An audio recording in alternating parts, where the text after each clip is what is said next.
We Power SF Concentration by Theron Q. Dumont, author of Personal Magnetism, Practical Memory Training, Mental Therapeutics, Successful Salesmanship, Mastermind, etc., etc. Table of Contents Introduction. It is of the utmost value to learn how to concentrate. To make the greatest success of anything, you must be able to concentrate your entire thought upon the idea you are working on. The person who is able to concentrate utilizes all constructive thoughts and shuts out all destructive ones. The greatest man would accomplish nothing if he lacked concentration. Lesson 1. Concentration finds the way. Our two natures, one wants to advance, the other wants to pull us back. The one we concentrate on and develop determines what we will become. How you may change your whole career and accomplish miracles. We can be completely controlled by our concentrated thought. How can you make an opportunity? One man's opportunity is usually another man's loss. A very beneficial practice. Why we get back what we give out. A wonderful encouraging tonic. Every man who is willing to put forth the necessary effort can be a success. The man who is best prepared to do things. How to make your services always in demand. How to reach the top. The man selected to manage is not usually a genius. He does not possess any more talent than others. What he does possess that others do not. Why a few succeed and so many fail. Lesson 2. The self-mastery, self-direction power of concentration. Very few men possess the power to concentrate as they should. The cause of poor concentration. A very good practice. Concentration means strength of mind. The person unable to concentrate never accomplished a great deal. How many weaken their powers of concentration? How concentration can only be developed. How to control your every thought, wish and plan. What concentration is. The person who is able to concentrate gains the power to control others. Concentration makes the will and intellect act in unison. Why some people are not magnetic. When a powerful personal influence is generated. How to become influential. The cause of spasmodic, erratic concentration. How to centralize your attention. A quick way to develop concentration. The development of physical and mental concentration. How to learn a valuable lesson. One of the best ways to influence another. A good exercise. The recurrent benefit of physical culture usually lost sight of. How to hold the faculties at work. Lesson 3. How to gain what you want through concentration. The mistake made by those who do not understand the power of mental attraction. How to get what you want. We are not living in a fairy age. Not the age for a dreamer. The secret of getting what you concentrate on. How a messenger in a bank became its president. Power to him whom power exerts. Lesson 4. Concentration, the silent force that produces results in all business. The power of thought. An experiment showing the power of thought. By concentrated thought you can make yourself what you please. How to greatly increase your efficiency. The face reflects how a person has spent his life. How to awaken possibilities within, that you never dreamed of.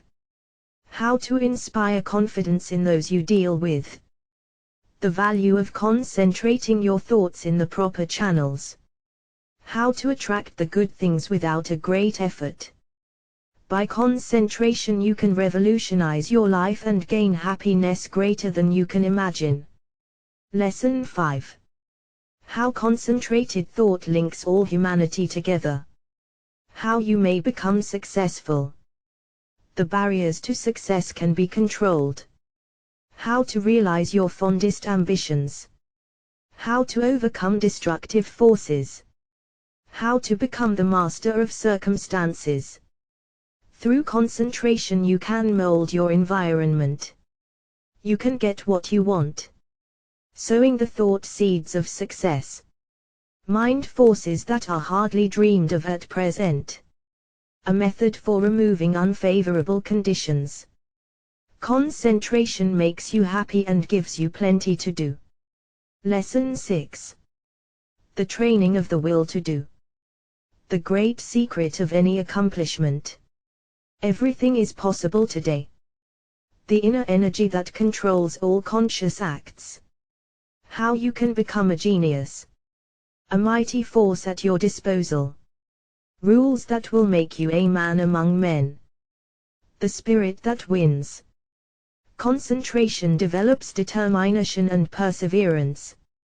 Some special instructions. What willpower is. You have as strong a will as anyone. You determine your own fate. The importance of learning to use your will. Lesson 7. The concentrated mental demand. The attitude of the mind affects the expression of the face. The wonderful power of the concentrated mental demand. How to desire something and exclude all distracting thoughts. The silent force of wonderful power within all of us. How to make plans work out. The mightiest power in the world is free for you to use. The motive power which supplies the energies necessary for achievement. Lesson 8. Concentration gives mental posse. The man who can concentrate is well poised. What you must do to be successful today. Concentration that is dangerous. How to make those you come in contact with feel as you do. The man who becomes a power in the world. You can control your life and actions. Successful lives are the concentrated lives. Why people do not get what they concentrate on. Lesson 9. Concentration can overcome bad habits. Habit is but a powerful enemy and wonderful ally of concentration. Most people are controlled through the power of habit. Most people are imitators and copies of their past selves. All physical impressions are the carrying out of the actions of the will and intellect. How everyone could be made happier and successful. Some wonderful maxims. Habit, the deepest law of human nature. How to overcome undesirable habits. Some special instructions by Dr. Oppenheim. Lesson 10. Business results gained through concentration. A successful business not the result of chance. Failure not caused by luck. The intense desire that is necessary to make a business a success. Those who achieve permanent success deserve it. The man who is able to skillfully manage his business. How to realize your ambition. The successful business attitude. Your opinion should be as good as anyone else. How many ruin their judgment. The man who gets the best results. A successful business not hard to build up, may be built up in a few years now, whereas formerly it took a lifetime. How to do more and better work. How to attract the ideas thought out by others. Many attract forces and influences that they should not. Broaden the visions of those you come in contact with. Lesson 11. Concentrate on courage. Lack of courage creates financial, as well as mental and moral difficulties. The man without courage attracts all that is contemptible, weakening, demoralizing and destructive. It is just as easy to be courageous as cowardly. Courage concentrates the mental forces on the task at hand. Cowardice dissipates both mental and moral forces. How to banish doubts. No one knows what he can do until he tries. Once you understand the law, everything is possible. How to build up courage to do as you wish. Difficulties soon melt away before the courageous. Lesson 12. Concentrate on wealth. No one was intended to be poor. Through wealth we can uplift ourselves and humanity. Uncongenial and unpleasant conditions are not conducive to proper thought. First step toward acquiring wealth. Most men of all ages have been comparatively rich. Wealth not altogether the result of being industrious. No one can become wealthy from his earnings. Why some have to be taught such painful lessons? How many attract poverty instead of riches? Why it is necessary to give a fair exchange for what we receive? How to make your society not only agreeable to others but sought after. Lesson 13. You can concentrate, but will you? All have the ability to concentrate. More ability not used than is used. Sometimes only a trifle keeps one from becoming a success. The fault is all your own. How to discover the cause if you are not making good? Make conditions favorable and do not expect them to shape themselves. Stumbling blocks but stepping stones. Hard passages can be bridged if you just concentrate on them. Why more people do not succeed? Don't be afraid of a rebuff. The man who knows no such thing as failure. Be ready for an opportunity when it comes. No circumstances can keep the determined man from succeeding. Lesson 14. Art of concentration with practical exercise. A daily habit will wonderfully increase your concentration. Seeing yourself as you would like to be. Instruction of the greatest importance. The great creative spirit of the universe. Why things manifest as they do. The cosmic intelligence. A most desired state. How to receive messages from the universal mind. How to develop power, unknown to you before. Make your mind a powerful transmitter of thought. The best time to practice concentration exercises. How to rejuvenate every cell of your brain and body. An exercise that will give you a self-poised manner, instead of a nervous strained appearance, concentrating on the powers within. Concentration will save your energy. How to keep from getting irritable or nervous. The Eastern way of concentrating. Exercise in controlling desires. Lesson 15. Concentrate so you will not forget. Why people forget. An easy way to remember. How to deepen your impression. Exercise in memory concentration. Lesson 16. How concentration can fulfill your desire. The desire to do implies the ability to do. Man has within him the power to gratify his every wish. If you have been unable to satisfy your longings, it is time you learn how to use your God-given powers. Priceless knowledge and unlimited possibilities within you that is foreign to most people. How to concentrate on what you want and get it. The miraculous help we apparently receive at times. How a man started a business that pays him $6,000 a year. When you put forth the necessary concentrated effort, you will receive great help from unknown sources. Lesson 17. Ideals develop by concentration. Your happiness and success depends upon your ideals. A valuable lesson. Through concentration we can work out our ideals in physical life. What a different world this would be if we would build the right kind of ideals. Every time you change your ideal you think differently. Life is one continuous unfoldment. You can be happy every step of its way or miserable as you please. How our grandest thoughts come to us. Lesson 18. Mental control through creation.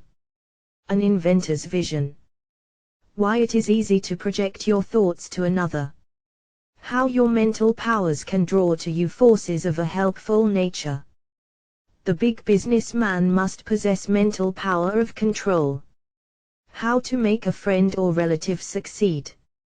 How to generate enthusiasm and the spirit of success.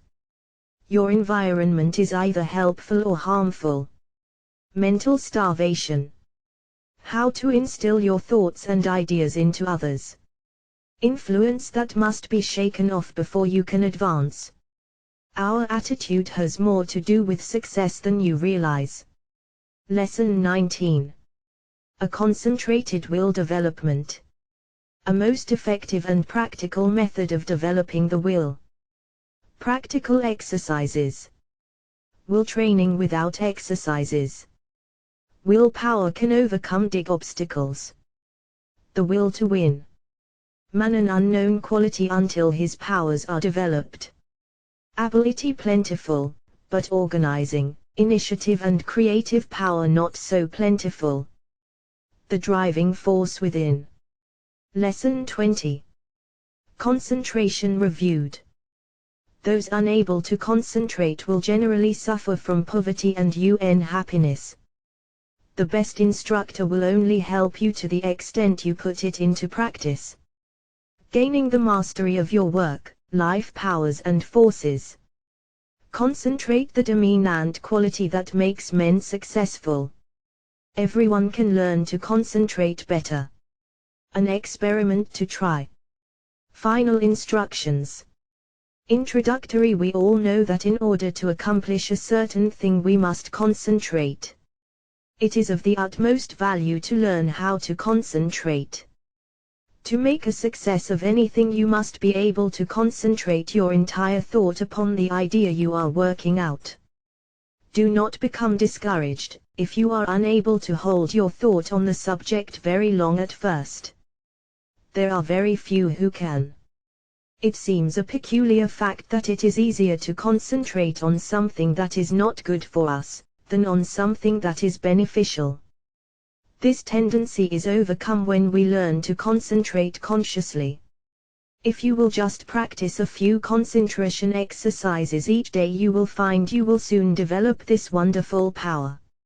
Success is assured when you are able to concentrate, for you are then able to utilize for your good all constructive thoughts and shut out all the destructive ones. It is of the greatest value to be able to think of only that which will be beneficial. Did you ever stop to think what an important part your thoughts, concentrated thoughts, play in your life? This book shows their far-reaching and all-abiding effects. 9. The power to concentrate. These lessons you will find very practical. The exercises I have thoroughly tested. They are arranged so that you will notice an improvement from the very start, and this will give you encouragement. They point out ways in which you can help yourself. Man is a wonderful creature, but he must be trained and developed to be useful. A great work can be accomplished by every man if he can be awakened to do his very best. But the greatest man would not accomplish much if he lacked concentration and effort. Dwarfs can often do the work of giants when they are transformed by the magic power of great mental concentration. But giants will only do the work of dwarfs when they lack this power.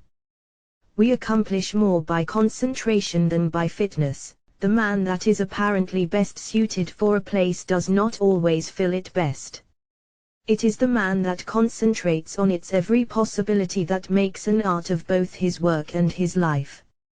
All your real advancement must come from your individual effort.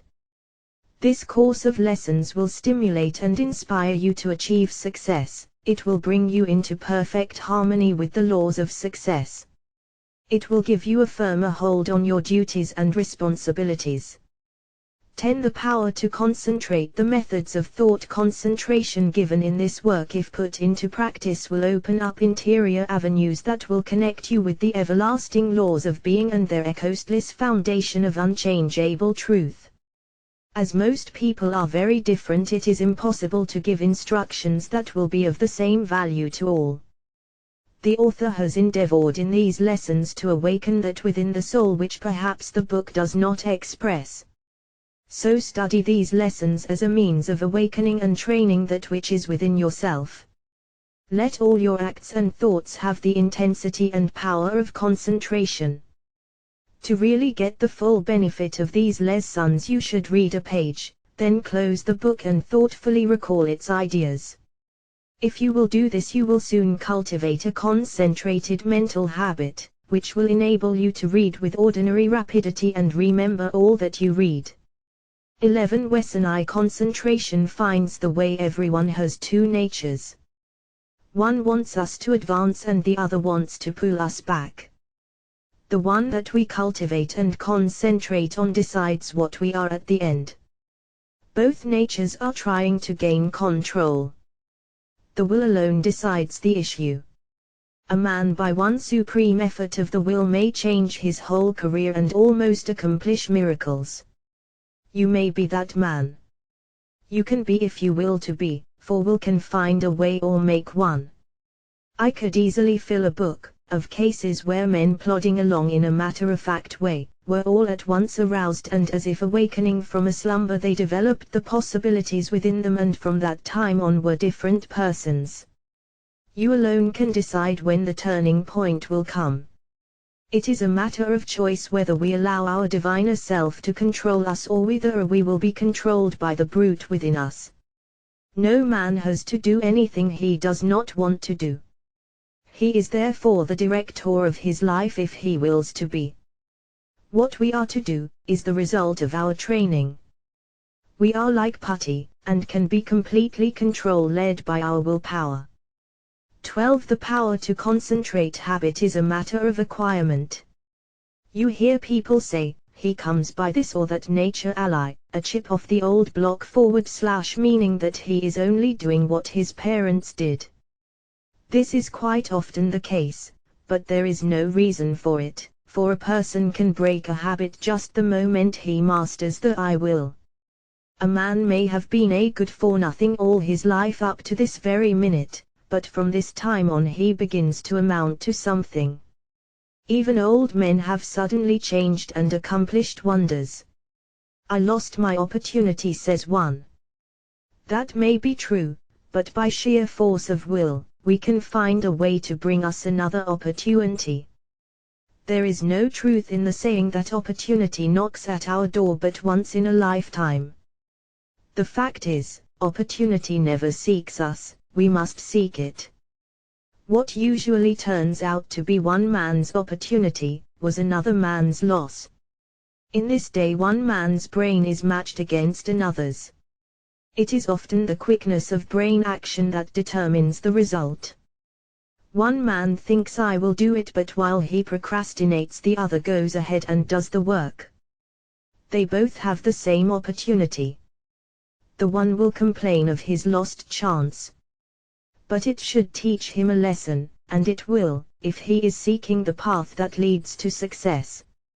Many persons read good books, but say they do not get much good out of them. They do. 13. The power to concentrate. Not realize that all any book or any lesson course can do is to awaken them to their prowess abilities, to stimulate them to use their willpower. You may teach a person from now until doomsday, but that person will only know what he learns himself. You can lead him to the fountain, but you can't make him drink. One of the most beneficial practices I know of is that of looking for the good in everyone and everything, for there is good in all things. We encourage a person by seeing his good qualities, and we also help ourselves by looking for them. We gain their good wishes, a most valuable asset sometimes. We get back what we give out. The time comes when most all of us need encouragement, need buoying up. So form the habit of encouraging others, and you will find it a wonderful tonic for both those encouraged and yourself, for you will get back encouraging and uplifting thoughts. Life furnishes us the opportunity to improve. But whether we do it or not depends upon how near we live up to what is expected of us. The first of each month, a person should sit down and examine the progress he has made. If he has not come up to expectations, he should discover the reason, and by extra exertion measure up to what is demanded next time. Every time that we fall behind what we planned to do, we lose just so 14 the power to concentrate much, for that time is gone forever. We may find a reason for doing it, but most excuses are poor substitutes for action. Most things are possible. Ours may be a hard task, but the harder the task, the greater the reward. It is the difficult things that really develop us. Anything that requires only a small effort, utilizes very few of our faculties, and yields a scanty harvest of achievement. So do not shrink from a hard task, for to accomplish one of these will often bring us more good than a dozen lesser triumphs. I know that every man who is willing to pay the price can be a success. The price is not in money, but in effort. The first essential quality for success is the desire to do, to be something. The next thing is to learn how to do it, the next to carry it into execution. The man who is the best able to accomplish anything is the one with a broad mind, the man who has acquired knowledge, that may, it is true, be foreign to this particular case, but is, nevertheless, of some value in all cases. So the man who wants to be successful must be liberal, he must acquire all the knowledge that he can, he must be well posted not only in one branch of his business but in every part of it. Such a man achieves success. The secret of success is to try always to improve yourself no matter where you are or what your position. Learn all you can. 16 The power to concentrate. Don't see how little you can do, but how much you can do. Such a man will always be in demand, for he establishes the reputation of being a hustler. There is always room for him because progressive firms never let a hustler leave their employment if they can help it. The man who reaches the top is the gritty, plucky, hard worker and never the timid, uncertain, slow worker. An untried man is seldom put in a position of responsibility and power. The man selected is one who has done something, achieved results in some line, or taken the lead in his department. He is placed there because of his reputation of putting vigor and virility into his efforts, and because he has previously shown that he has pluck and determination. The man who is chosen at the crucial time is not usually a genius. He does not possess any more talent than others, but he has learned that results can only be produced by untiring concentrated effort. That miracles in business do not just happen. He knows that the only way they will happen is by sticking to a proposition and seeing it through. That is the only secret of why some succeed and others fail. The successful man gets used to seeing things accomplished and always feels sure of success. The man who is a failure gets used to seeing failure, expects it and attracts it to him. 16 The power to concentrate. It is my opinion that with the right kind of training every man could be a success. It is really a shame that so many men and women, rich in ability and talent, are allowed to go to waste, so to speak. Someday I hope to see a millionaire philanthropist start a school for the training of failures. I am sure he could not put his money to a better use. In a year's time the science of practical psychology could do wonders for him. He could have agencies on the lookout for men who had lost their grip on themselves, who had through indisposition weakened their will, who through some sorrow or misfortune had become discouraged. At first all they need is a little help to get them back on their feet, but usually they get a knock downwards instead.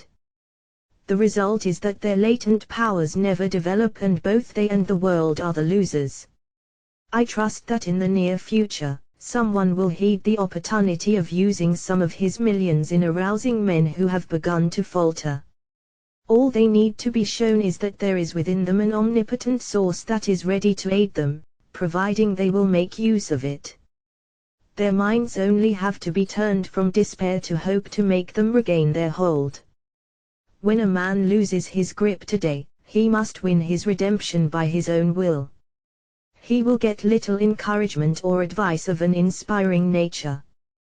He must usually regain the power to concentrate right road alone. He must stop dissipating his energies and turn his attention to building a useful career. Today we must conquer our weakening tendencies alone.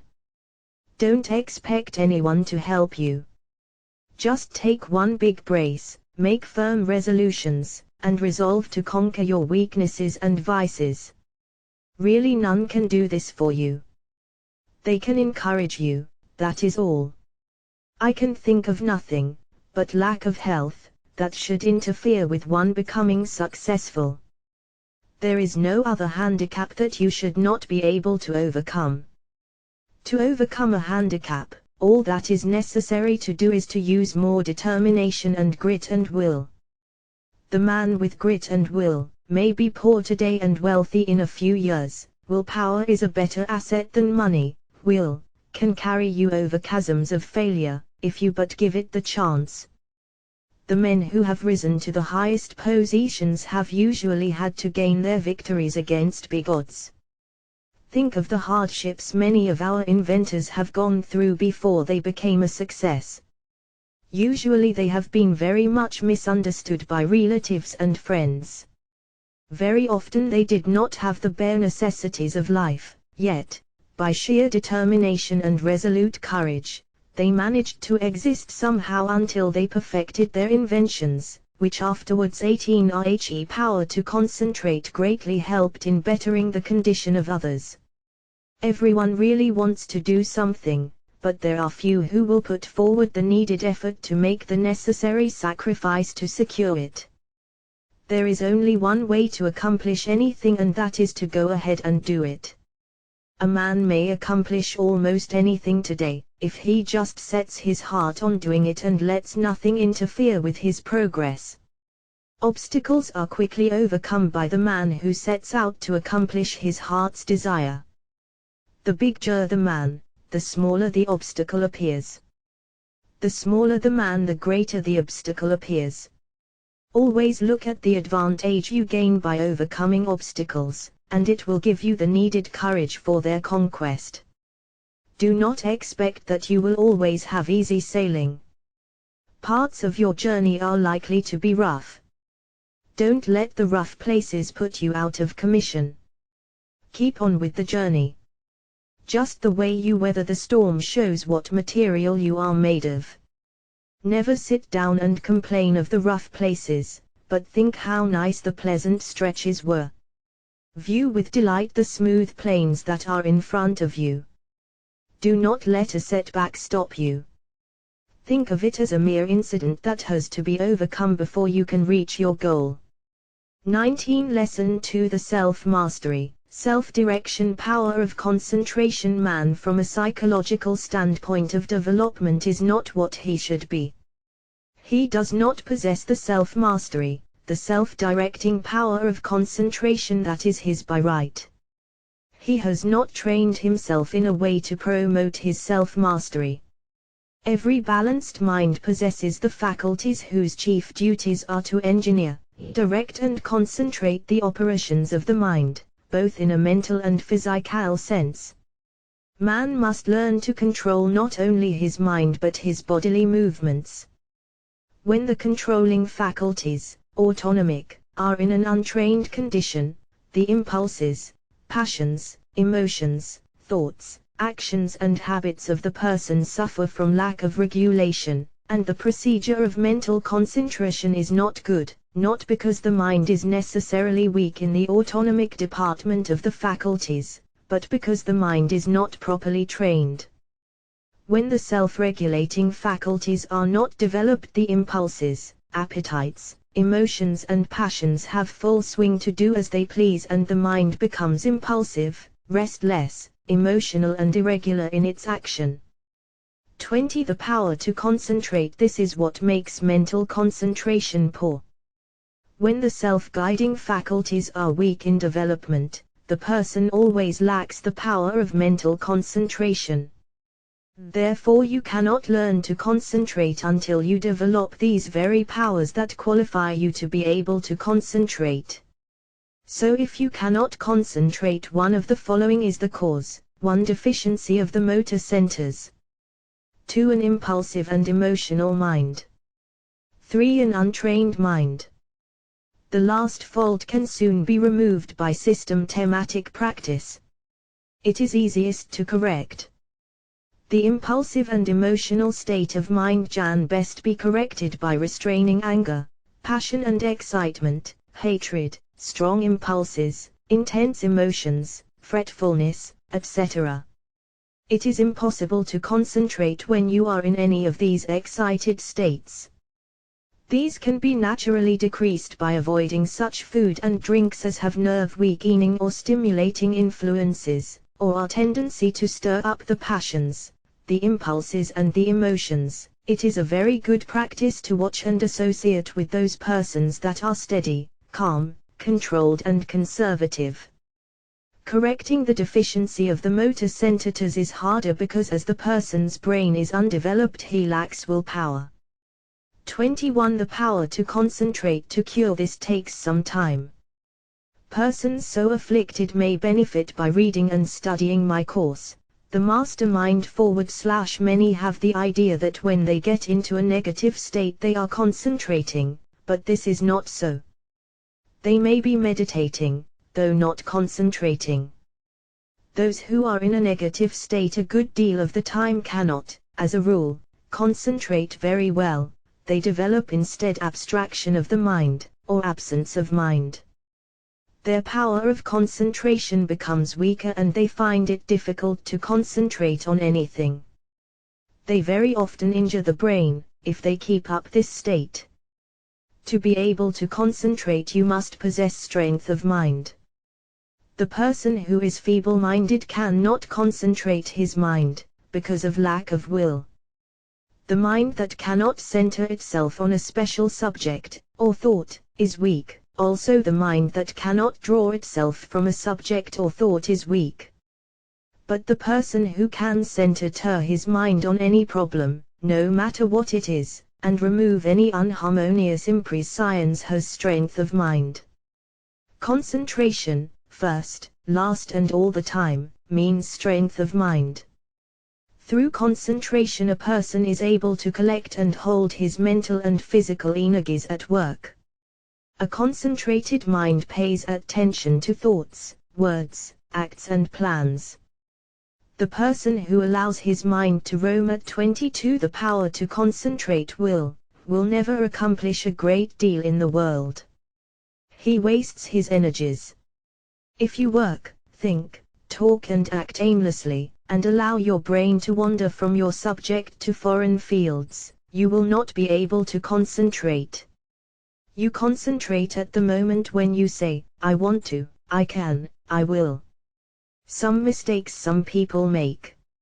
If you waste your time reading sensational stories or worthless newspaper items, you excite the impulsive and the emotional faculties, and this means you are weakening your power of concentration. You will not be a free engineer, able to pilot yourself to success. Concentration of the mind can only be developed by watching yourself closely. All kinds of development commence with close attention. You should regulate your every thought and feeling. When you commence to watch yourself and your own acts and also the acts of other people, you use the faculties of autonomy, and, as you continue to do so, you improve your faculties, until in time you can engineer your every thought, wish and plan. To be able to focalize the mind on the object at hand in a conscious manner leads to concentration. Only the trained mind can focalize. To hold a thought before it until all the faculties shall have had time to consider that thought is concentration. 23. The power to concentrate. The person who cannot direct his thoughts, wishes, plans, resolutions and studies cannot possibly succeed to the fullest extent. The person who is impulsive one moment and calm the next has not the proper control over himself. He is not a master of his mind, nor of his thoughts, feelings and wishes. Such a person cannot be a success. When he becomes irritated, he irritates others and spoils all chances of any concerned doing their best. But the person who can direct his energies and hold them at work in a concentrated manner controls his every work and act, and thereby gains power to control others. He can make his every move serve a useful end and every thought a noble purpose. In this day the man who gets excited and irritable should be looked upon as an undesirable person. The person of good breeding now speaks with slowness and deliberation. He is cultivating more and more of a reposeful attitude. He is consciously attentive and holds his mind to one thing at a time. He shuts out everything else. When you are talking to anyone, give him your sole and undivided attention.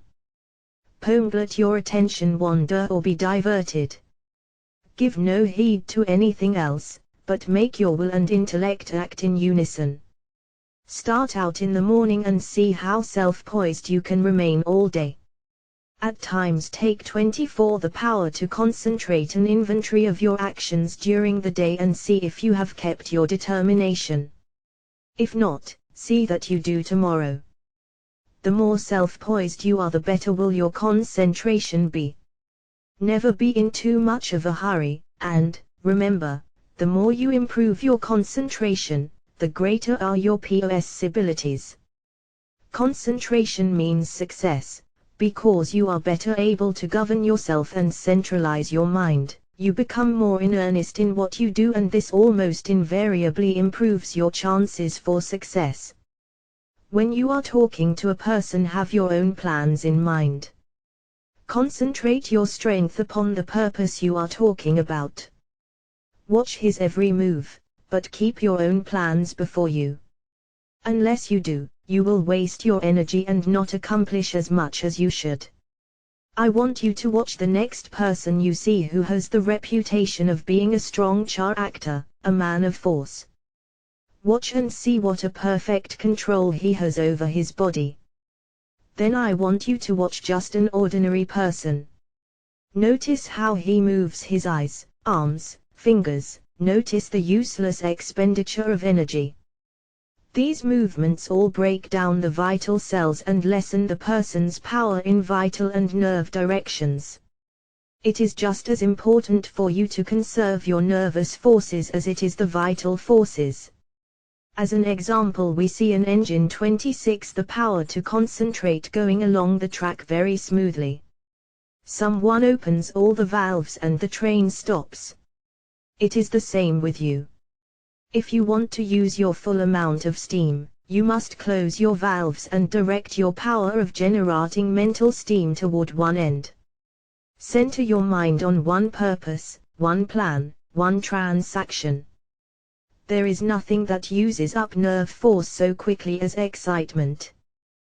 This is why an irritable person is never magnetic, he is never admired or loved. He does not develop those finer qualities that a real gentleman possesses. Anger, sarcasm and excitement weaken a person in this direction. The person who allows himself to get excited will become nervous in time, because he uses up his nerve forces and his vital energies. The person who cannot control himself and keep from becoming excited cannot concentrate. When the mind can properly concentrate, all the energy of every microscopic cell is directed into one channel, and then there is a powerful personal influence generated. Everyone possesses many millions of little trembling cells, and each one of these has a center where life and energy are stored up and generated. If this energy is not wasted but conserved and controlled, this person is influential or successful. Just as it is impossible for a steam engine 26 the power to concentrate to run with all its valves open, so is it impossible for you to waste your energy and run at your top speed. Each neuron in the gray layers of the brain is a psychic center of thought and action, Each one is pulsating an intelligent force of some kind, and when this force, your thoughts and motions, are kept in check by a conservative, systematic and concentrated mind, the result will be magnetism, vitality and health. The muscles, bones, ligaments, feet, hands and nerves, etc., are agents for carrying out the mandates of the mind. The sole purpose of the volitional faculties is to move the physical mechanism as the energy travels along the wires of nerves and muscles. Just for that reason, if you throw a voluntary control over these messages, impulses, thoughts, emotions, physical movements and over these physical instruments you develop your faculties of self-mastery, and to the extent you succeed here, in proportion will you develop the power of concentration. Any exercise or work that excites the mind, stimulates the senses, calls the emotions and appetites into action, confuses, terrifies or emotionalizes, weakens the power of concentration. This is why all kind of excitement is bad. This is the reason why persons who drink strong drinks, who allow themselves to get into fits of temper, who fight, who eat stimulating food, who sing and dance and thus 27 the power to concentrate develop their emotions, who are sudden, vehement and emotional, lack the power to concentrate. But those whose actions are slower and directed by their intelligence develop concentration. Sometimes dogmatic, willful, excitable persons can concentrate, but it is spasmodic, erratic concentration instead of controlled and uniform concentration. Their energy works by spells, sometimes they have plenty, other times very little, it is easily excited, easily wasted.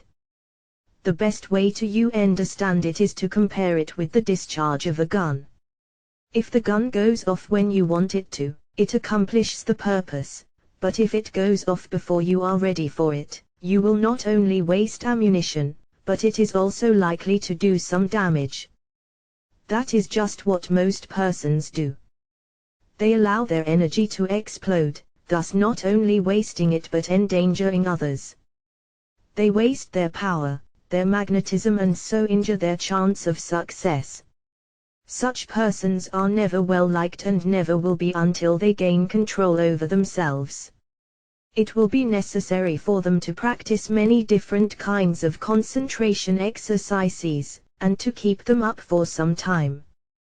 They must completely overcome their sudden, erratic thoughts, and regulate their emotions and movements. They must from morning to 28 the power to concentrate night train the mind to be steady, and direct and keep the energies at work. The lower area of the brain is the storehouse of the energy.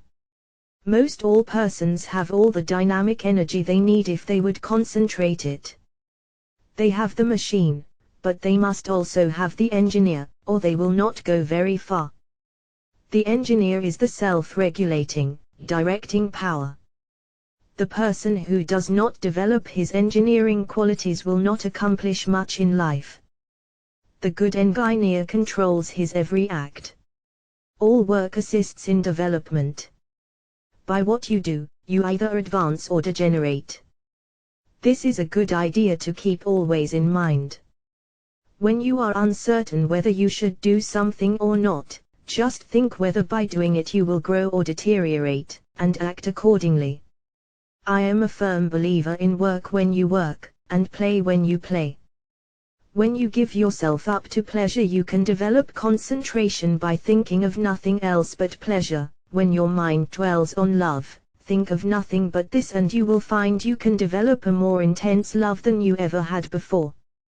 When you concentrate your mind on the you or real self, and its wonderful possibilities, you develop concentration and a higher opinion of yourself. By doing this systematically, you develop much power, because you cannot be systematic without 29 the power to concentrating on what you are doing. When you walk out into the country and inhale the fresh air, studying vegetation, trees, etc., you are concentrating. When you see that you are at your place of business at a certain time each morning, you are developing steadiness of habit and becoming systematic. If you form the habit of being on time one morning, a little late the next, and still later the following one, you are not developing concentration, but whenever you fix your mind on a certain thought and hold your mind on it at successive intervals, you develop concentration. If you hold your mind on some chosen object, you centralize your attention, just like the lens of the camera centralizes on a certain landscape. Therefore, always hold your mind on what you are doing, no matter what it is. Keep a careful watch over yourself, for unless you do, your improvement will be very slow. Practice inhaling long, deep breaths, not simply for the improvement of health, although that is no small matter, but also for the purpose of developing more power, more love, more life. All work assists in development. You may think it foolish to try to develop concentration by taking muscular exercises, but you must not forget that the mind is associated with muscle and nerve. When you steady your nerves and muscles, you steady your mind. But let your nerves get out of order, 30 the power to concentrate, and your mind will become erratic and you will not possess the power of direction, which, in other words, is concentration. Therefore you understand how important exercises that steady the nerves and muscles are in developing concentration. Everyone is continually receiving impulses that must be directed and controlled if one is to lead a successful life. That is the reason why a person must control the movements of his eyes, feet, fingers, etc. This is another reason why it is important to control his breathing. The slow, deep, prolonged exhalations are of wonderful value. They steady the circulation, the heart action, muscles and nerves of the mind. If the heart flutters, the circulation is not regular, and when the lung action is uneven, the mind becomes unsteady and not fit for concentration. This is why controlled breathing is very important as a foundation for physical health. You must not only concentrate your mind, but also the action of the eyes, ears and fingers. Each of these contain miniature minds that are controlled by the master engineer. You will develop much quicker if you thoroughly realize this. If you have ever associated with big men, or read their biographies, you will find that they usually let the others do the talking. It is much easier to talk than it is to listen. There 31 The power to concentrate is no better exercise for concentration than to pay close attention when someone is talking. Besides learning from what they have to say, you may develop both mental and physical concentration. When you shake hands with someone, just think of your hand as containing hundreds of individual minds, each having an intelligence of its own. When you put this feeling into your handshake, it shows personality. When you shake hands in a listless way, it denotes timidity, lack of force and power of personality. When the hand grip is very weak and stiff, the person has little love in his nature, no passion and no magnetism. When the handshake is just the opposite, you will find that the nature is also. The loveless person is non-magnetic, and he shows that he is by his non-magnetic handshake. When two developed souls shake hands, their clasps are never light. There is a thrill that goes through both when the two currents meet. Love arouses the opposite currents of the positive and negative natures. When there is no love, life loses its charm. The hand quickly shows when love is being aroused. This is why you should study the art of handshaking and develop your social affections. A person who loves his kind reflects love, but a person who hates reflects hate. The person with a bad nature, a hateful disposition, evil thoughts and 32 The power to concentrate feeling is erratic, freakish and fitful. When you allow yourself to become irritable, watch how you breathe and you will learn a valuable lesson. Watch how you breathe when you are happy. Watch your breathing when you harbor hate. Watch how you breathe when you feel in love with the whole world and noble emotions thrill you. When filled with good thoughts, you breathe a plentiful supply of oxygen into your lungs and love fills your soul. Love develops a person, physically, mentally and socially. Breathe deeply when you are happy and you will gain life and strength. You will steady your mind and you will develop your power of concentration and become magnetic and powerful. If you want to get more out of life, you must think more of love. Unless you have real affection for something, you have no sentiment, no sweetness, no magnetism. So arouse your love affections by your will and enter into a fuller life. The hand of love always magnetizes, but it must be steady and controlled. Love can be concentrated in your handshake, and this is one of the best ways to influence another. The next time you feel yourself becoming irritable, use your will and be patient. This is a very good exercise in self-control. It will help you to keep patient if you will breathe slowly and deeply. If you find you are calm, the power to concentrate meaning to speak fast, just control yourself and speak slowly and clearly. Keep from either raising or lowering your voice and concentrate on the fact that you are determined to keep your poise, and you will improve your power of concentration. When you meet people of some consequence, assume a reposeful attitude before them. Do this at all times. Watch both them and yourself. Static exercises develop the motor faculties and increase the power of concentration. If you feel yourself getting irritable, nervous or weak, stand squarely on your feet with your chest up and inhale deeply, and you will see that your irritability will disappear and a silent calm will pass over you. If you are in the habit of associating with nervous, irritable people, quit it until you grow strong in the power of concentration, because irritable, angry, fretful, dogmatic and disagreeable people will weaken what powers of resistance you have. Any exercises that give you better control of the ears, fingers, eyes, feet, help you to steady your mind. When your eye is steady, your mind is steady. One of the best ways to study a person is to watch his physical movements, for, when we study his actions, we are studying his mind. Because actions are the expressions of the mind. As the mind is, so is the action. If it is uneasy, restless, erratic. 34. The power to concentrate unsteady, its actions are the same. When it is composed, the mind is composed. Concentration means control of the mind and body. You cannot secure control over one without the other. Many people who seem to lack ambition have sluggish minds. They are steady, patient and seemingly have good control, but this does not say they are able to concentrate. These people are indolent, inactive, slow and listless, because they lack energy. They do not lose control because they have little force to control. They have no temper and it therefore cannot disturb them. Their actions are steady because they possess little energy. The natural person is internally strong, energetic and forceful, but his energy, force and strength, thoughts and physical movements are well under his control. If a person does not have energy, both mental and physical, he must develop it.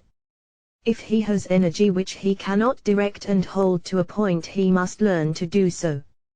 A man may be very capable, but, unless he wills to control his abilities, they will not do him any good. We hear so much talk about the benefit of physical culture, but the real benefit of this is really lost sight of. There is nothing that holds the faculties at work in a sustained and continuous manner as static exercises do. For, as stated before, when you learn to control the body, you are gaining control over the mind. 35. Lesson M. How to gain what you want through concentration. The ignorant person may say, how can you get anything by merely wanting it? I say that through concentration you can get anything you want. Every desire can be gratified. but whether it is, will depend upon you concentrating to have that desire fulfilled. Merely wishing for something will not bring it. Wish Jack you had something shows a weakness and not a belief that you will really get it. So never merely wish, as we are not living in a fairy age. You use up just as much brain force in vain imaginings as you do when you think of something worthwhile. Be careful of your desires, make a mental picture of what you want and set your will to this until it materializes. Never allow yourself to drift without helm or rudder. Know what you want to do, and strive with all your might to do it, and you will succeed. Feel that you can accomplish anything you undertake. Many undertake to do things, but feel when they start they are going to fail, and usually they do. I will give an illustration. A man goes to a store for an article. The clerk says, "I am sorry, we have not it." But the 36 the power to concentrate man who is determined to get that thing inquires if he doesn't know where he can get it. Again receiving an unsatisfactory answer, the determined buyer consults the manager and finally he finds where the article can be bought. That is the whole secret of concentrating on getting what you want. And remember, your soul is a center of all power, and you can accomplish what you will to. Till find a way or make one, is the spirit that wins. I know a man who is now head of a large bank. He started there as a messenger boy. His father had a button made for him with a P on it and put it on his coat. He said, "Son, that P is a reminder that someday you are to be the president of your bank. I want you to keep this thought in your mind. Every day do something that will put you nearer your goal." Each night after supper he would say, "Son, what did you do today?" In this way the thought was always kept in mind. He concentrated on becoming president of that bank, and he did. His father told him never to tell anyone what that P stood for. A good deal of fun was made of it by his associates. And they tried to find out what it stood for, but they never did until he was made president, and then he told the secret. Don't waste your mental powers in wishes. Don't dissipate your energies by trying to set the power to concentratify every whim. Concentrate on doing something really worthwhile. The man who sticks to something is not the man who fails. Power to him who power exerts / Emerson. Success today depends largely on concentrating on the interior law of force, for when you do this you awaken those thought powers or forces, which, when used in business, ensures permanent results. Until you are able to do this you have not reached your limit in the use of your forces. This great universe is interwoven with myriads of forces. You make your own place, and whether, or not, it is important depends upon you. Through the indestructible and unconquerable law you can in time accomplish all right things, and therefore do not be afraid to undertake whatever you really desire to accomplish and are willing to pay for in effort. Anything that is right is possible. That which is necessary will inevitably take place. If something is right it is your duty to do it, though the whole world thinks it to be wrong. God and one are always a majority / or in plain words, that omnipotent interior law which is God, and the organism that represents you is able to conquer the whole world if your cause is absolutely just. Don't say I wish I was a great man. You can do anything that is proper and you want to 38 the power to concentrate do. Just say, you can. You will. You must. Just realize this and the rest is easy. You have the latent faculties and forces to subdue anything that tries to interfere with your plans. Let the troubles and responsibilities of life come thick and fast. I am ready for them. My soul is unconquerable. I present the infinite law of force, or of all power. This God within is my all-sufficient strength and ever-present, helping time of trouble. The more difficult is, the greater its triumphs through me. The harder my trials, the faster I go in the development of my inherent strength. Let all else fail me. This interior reliance is all-sufficient. The right must prevail. I demand wisdom and power to know and follow the right. My higher self is all-wise. X now drawn near to it. 39 Lesson 4 Concentration, the silent force that produces results in all business. I want you first to realize how powerful thought is. A thought of fear has turned a person's hair gray in a night. A prisoner condemned to die was told that if he would consent to an experiment and lived through it, he would be freed. He consented. They wanted to see how much blood a person could lose and still live. They arranged that blood would apparently drop from a cut made in his leg. The cut made was very slight, from which practically no blood escaped. The room was darkened, and the prisoner thought the dropping he heard was really coming from his leg. The next morning he was dead through mental fear. The two above illustrations will give you a little idea of the power of thought. To thoroughly realize the power of thought is worth a great deal to you. Through concentrated thought power you can make yourself whatever you please. By thought you can greatly increase your efficiency and strength. You are surrounded by all kinds of thoughts, some good, others bad. 40 The power to concentrate, and you are sure to absorb some of the latter if you do not build up a positive mental attitude. If you will study the needless moods of anxiety, worry, despondency, discouragement and others that are the result of uncontrolled thoughts, you will realize how important the control of your thoughts are. Your thoughts make you what you are. When I walk along the street and study the different people's faces, I can tell how they spent their lives. It all shows in their faces, just like a mirror reflects their physical countenances. In looking in those faces, I cannot help thinking how most of the people you see have wasted their lives. The understanding of the power of thought will awaken possibilities within you that you never dreamed of. Never forget that your thoughts are making your environment, your friends, and as your thoughts change, these will also. Is this not a practical lesson to learn? Good thoughts are constructive. Evil thoughts are destructive. The desire to do right carries with it a great power.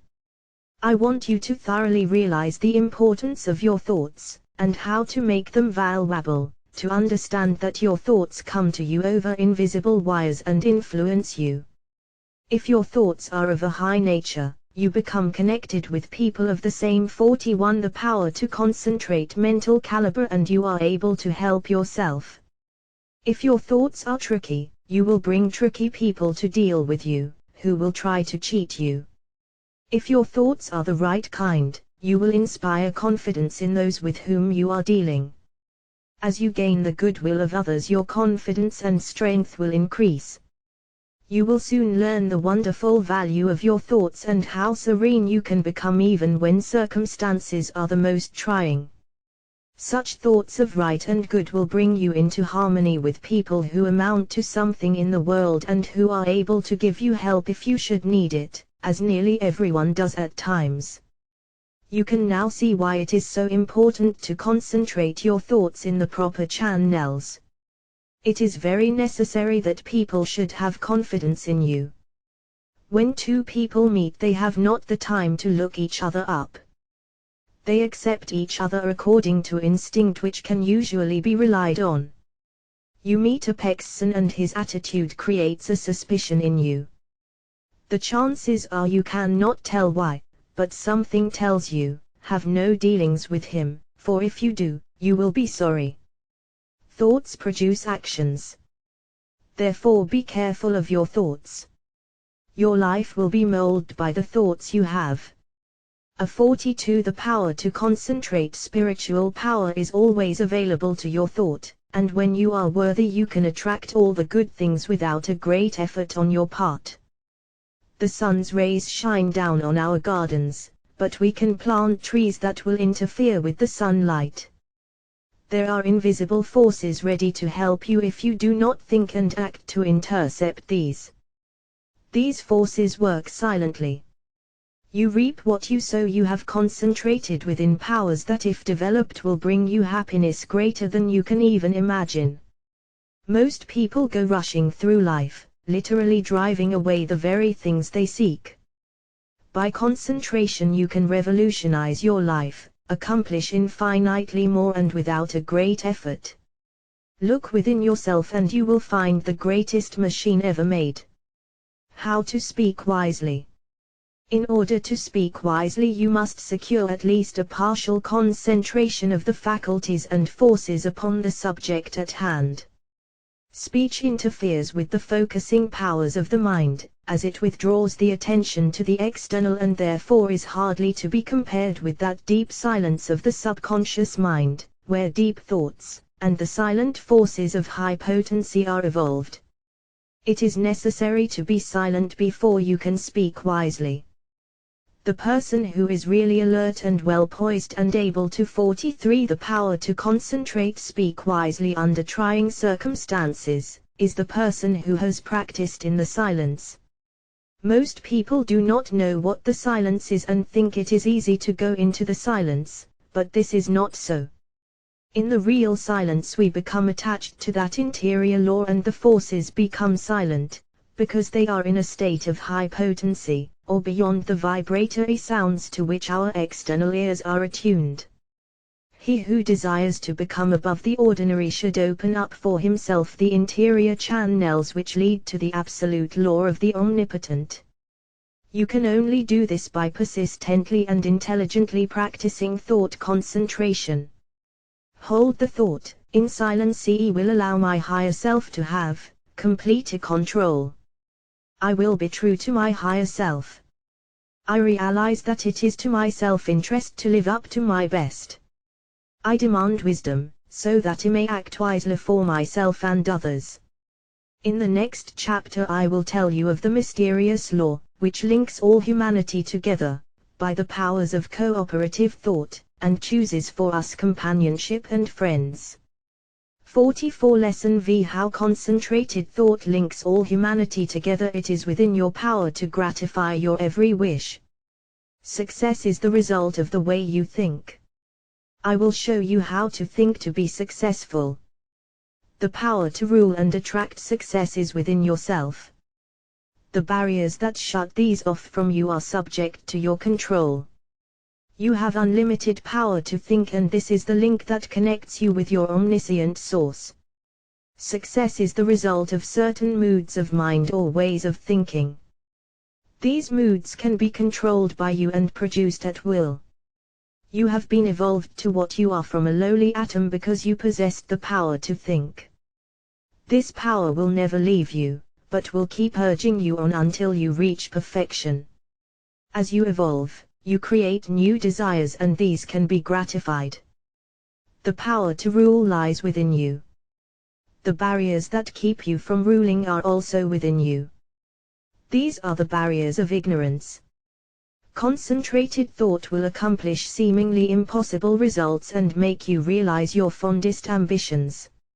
At the same time 45 the power to concentrate that you break down barriers of limitation, new ambitions will be awakened. You begin to experience conscious thought constructions. If you will just realize that through deep concentration you become linked with thoughts of omnipotence, you will kill out entirely your belief in your limitations and at the same time will drive away all fear and other negative and destructive thought forces which constantly work against you. In the place of these you will build up a strong assurance that your every venture will be successful. When you learn thus how to concentrate and reinforce your thought, you control your mental creations, they in turn help to mold your physical environment, and you become the master of circumstances and the ruler of your kingdom. It is just as easy to surround your life with what you want as it is with what you don't want. It is a question to be decided by your will. There are no walls to prevent you from getting what you want, providing you want what is right. If you choose something that is not right, you are in opposition to the omnipotent plans of the universe and deserve to fail. But, if you will base your desires on justice and goodwill, you avail yourself of the helpful powers of universal currents, and instead of having a handicap to work against, can depend upon ultimate success, though the 46 the power to concentrate outward appearances may not at first be bright. Never stop to think of temporary appearances, but maintain an unfaltering belief in your ultimate success. Make your plans carefully, and see that they are not contrary to the tides of universal justice. The main thing for you to remember is to keep at bay the destructive and opposing forces of fear and anger and their satellites. There is no power so great as the belief which comes from the knowledge that your thought is in harmony with the divine laws of thought and the sincere conviction that your cause is right. You may be able seemingly to accomplish results for a time even if your cause is unjust, but the results will be temporary, and, in time, you will have to tear down your thought edifice and build on the true foundation of right. Plans that are not built on truth produce discordant vibrations and are therefore self-destructive. Never try to build until you can build right. It is a waste of time to do anything else. You may temporarily put aside your desire to do right, but its true vibrations will interfere with your unjust plans until you are forced back into righteous paths of power. All just causes succeed in time, though temporarily they may fail. So if you should face the time when everything seems against you, 47 the power to concentrate, quiet your fears, drive away all destructive thoughts and uphold the dignity of your moral and spiritual life. Where there is a will there is a way. The reason this is so is that the will can make a way if given a chance to secure the assistance of aiding forces. The more it is developed, the higher the way to which it will lead. When everything looks gloomy and discouraging, then is the time to show what you are made of by rejoicing that you can control your moods by making them as calm, serene and bright as if prosperity were yours. Be faithful in sowing the thought seeds of success, in perfect trust that the sun will not cease to shine and bring a generous harvest in one season. It is not always necessary to think of the success of a venture when you are actually engaged in it. For when the body is inactive, the mind is most free to catch new ideas that will further the opportunity you are seeking. When you are actually engaged in doing something, you are thinking in the channels you have previously constructed and the work does not have to be done over again. When you are in a negative mood, the intuitions are more active, for you are not then controlling your thoughts by the will. Everything we do should have the approval of the intuition. 48 the power to concentrate. When you are in a negative mood, you attract thoughts of similar nature through the law of affinity. That is why it is so important to form thoughts of a success nature to attract similar ones. If you have never made a study of this subject, you may think this is all foolishness, but it is a fact that there are thought currents that unerringly bring thoughts of a similar nature. Many persons who think of failure actually attract failure by their worries, their anxieties, their overactivity. These thoughts are bound to bring failure. When you once learn the laws of thought and think of nothing but good, truth, success, you will make more progress with less efforts than you ever made before. There are forces that can aid the mind that are hardly dreamed of by the average person. When you learn to believe more in the value of thought and its laws, you will be led aright and your business gains will multiply. The following method may assist you in gaining better thought control. If you are unable to control your fears, just say to your faulty determination, "Do not falter or be afraid, for I am not really alone. I am surrounded by invisible forces that will assist me to remove the unfavorable appearances." Soon you will have more courage. The only difference between the fearless man and the fearful one is in his will, his hope. So if you 49 the power to concentrate lack success, believe in it, hope for it, claim it. You can use the same method to brace up your thoughts of desire, aspiration, imagination, expectation, ambition, understanding, trust and assurance. If you get anxious, angry, discouraged, undecided or worried, it is because you are not receiving the cooperation of the higher powers of your mind. By your will you can so organize the powers of the mind that your moods change only as you want them to instead of as circumstances affect you. I was recently asked if I advised concentrating on what you eat, or what you see while walking. My reply was that no matter what you may be doing, when in practice think of nothing else but that act at the time. The idea is to be able to control your unimportant acts. Otherwise you set up a habit that it will be hard to overcome, because your faculties have not been in the habit of concentrating. Your faculties cannot be disorganized one minute and organized the next. If you allow the mind to wander while you are doing small things, it will be likely to get into mischief and make it hard to concentrate on the important act when it comes. The man who is able to concentrate is the happy, busy man. Time does not drag with him. He always has plenty to do. He does not 50 the power to concentrate have time to think over past mistakes, which would make him unhappy. If despite our discouragement and failures, we claim our great heritage, life and truth and force, like an electric current will permeate our lives until we enter into our birthright in eternity. The will does not act with clearness, decision and promptness unless it is trained to do so. There are comparatively few who really know what they are doing every minute of the day. This is because they do not observe with sufficient orderliness and accuracy to know what they are doing. It is not difficult to know what you are doing all the time, if you will just practice concentration and with a reposeful deliberation, and train yourself to think clearly, promptly, and decisively. If you allow yourself to worry or hurry in what you are doing, this will not be clearly photographed upon the sensitized plate of the subjective mind, and you therefore will not be really conscious of your actions. So practice accuracy and concentration of thought, and also absolute truthfulness, and you will soon be able to concentrate.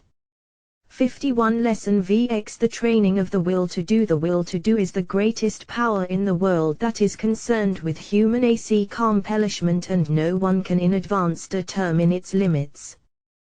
The things that we do now would have been a few ages ago impossibilities. Today the safe maxim is, all things are possible. The will to do is a force that is strictly practical, yet it is difficult to explain just what it is. It can be compared to electricity because we know it only through its cause and effects. It is a power we can direct, and to just the extent we direct it do we determine our future. Every time you accomplish any definite act, consciously or unconsciously, you use the principle of the will. You can will to do anything whether it is right or wrong, and therefore the way you use your will makes a big difference in your life. Every person possesses some will to do. It is the inner energy which controls all conscious acts.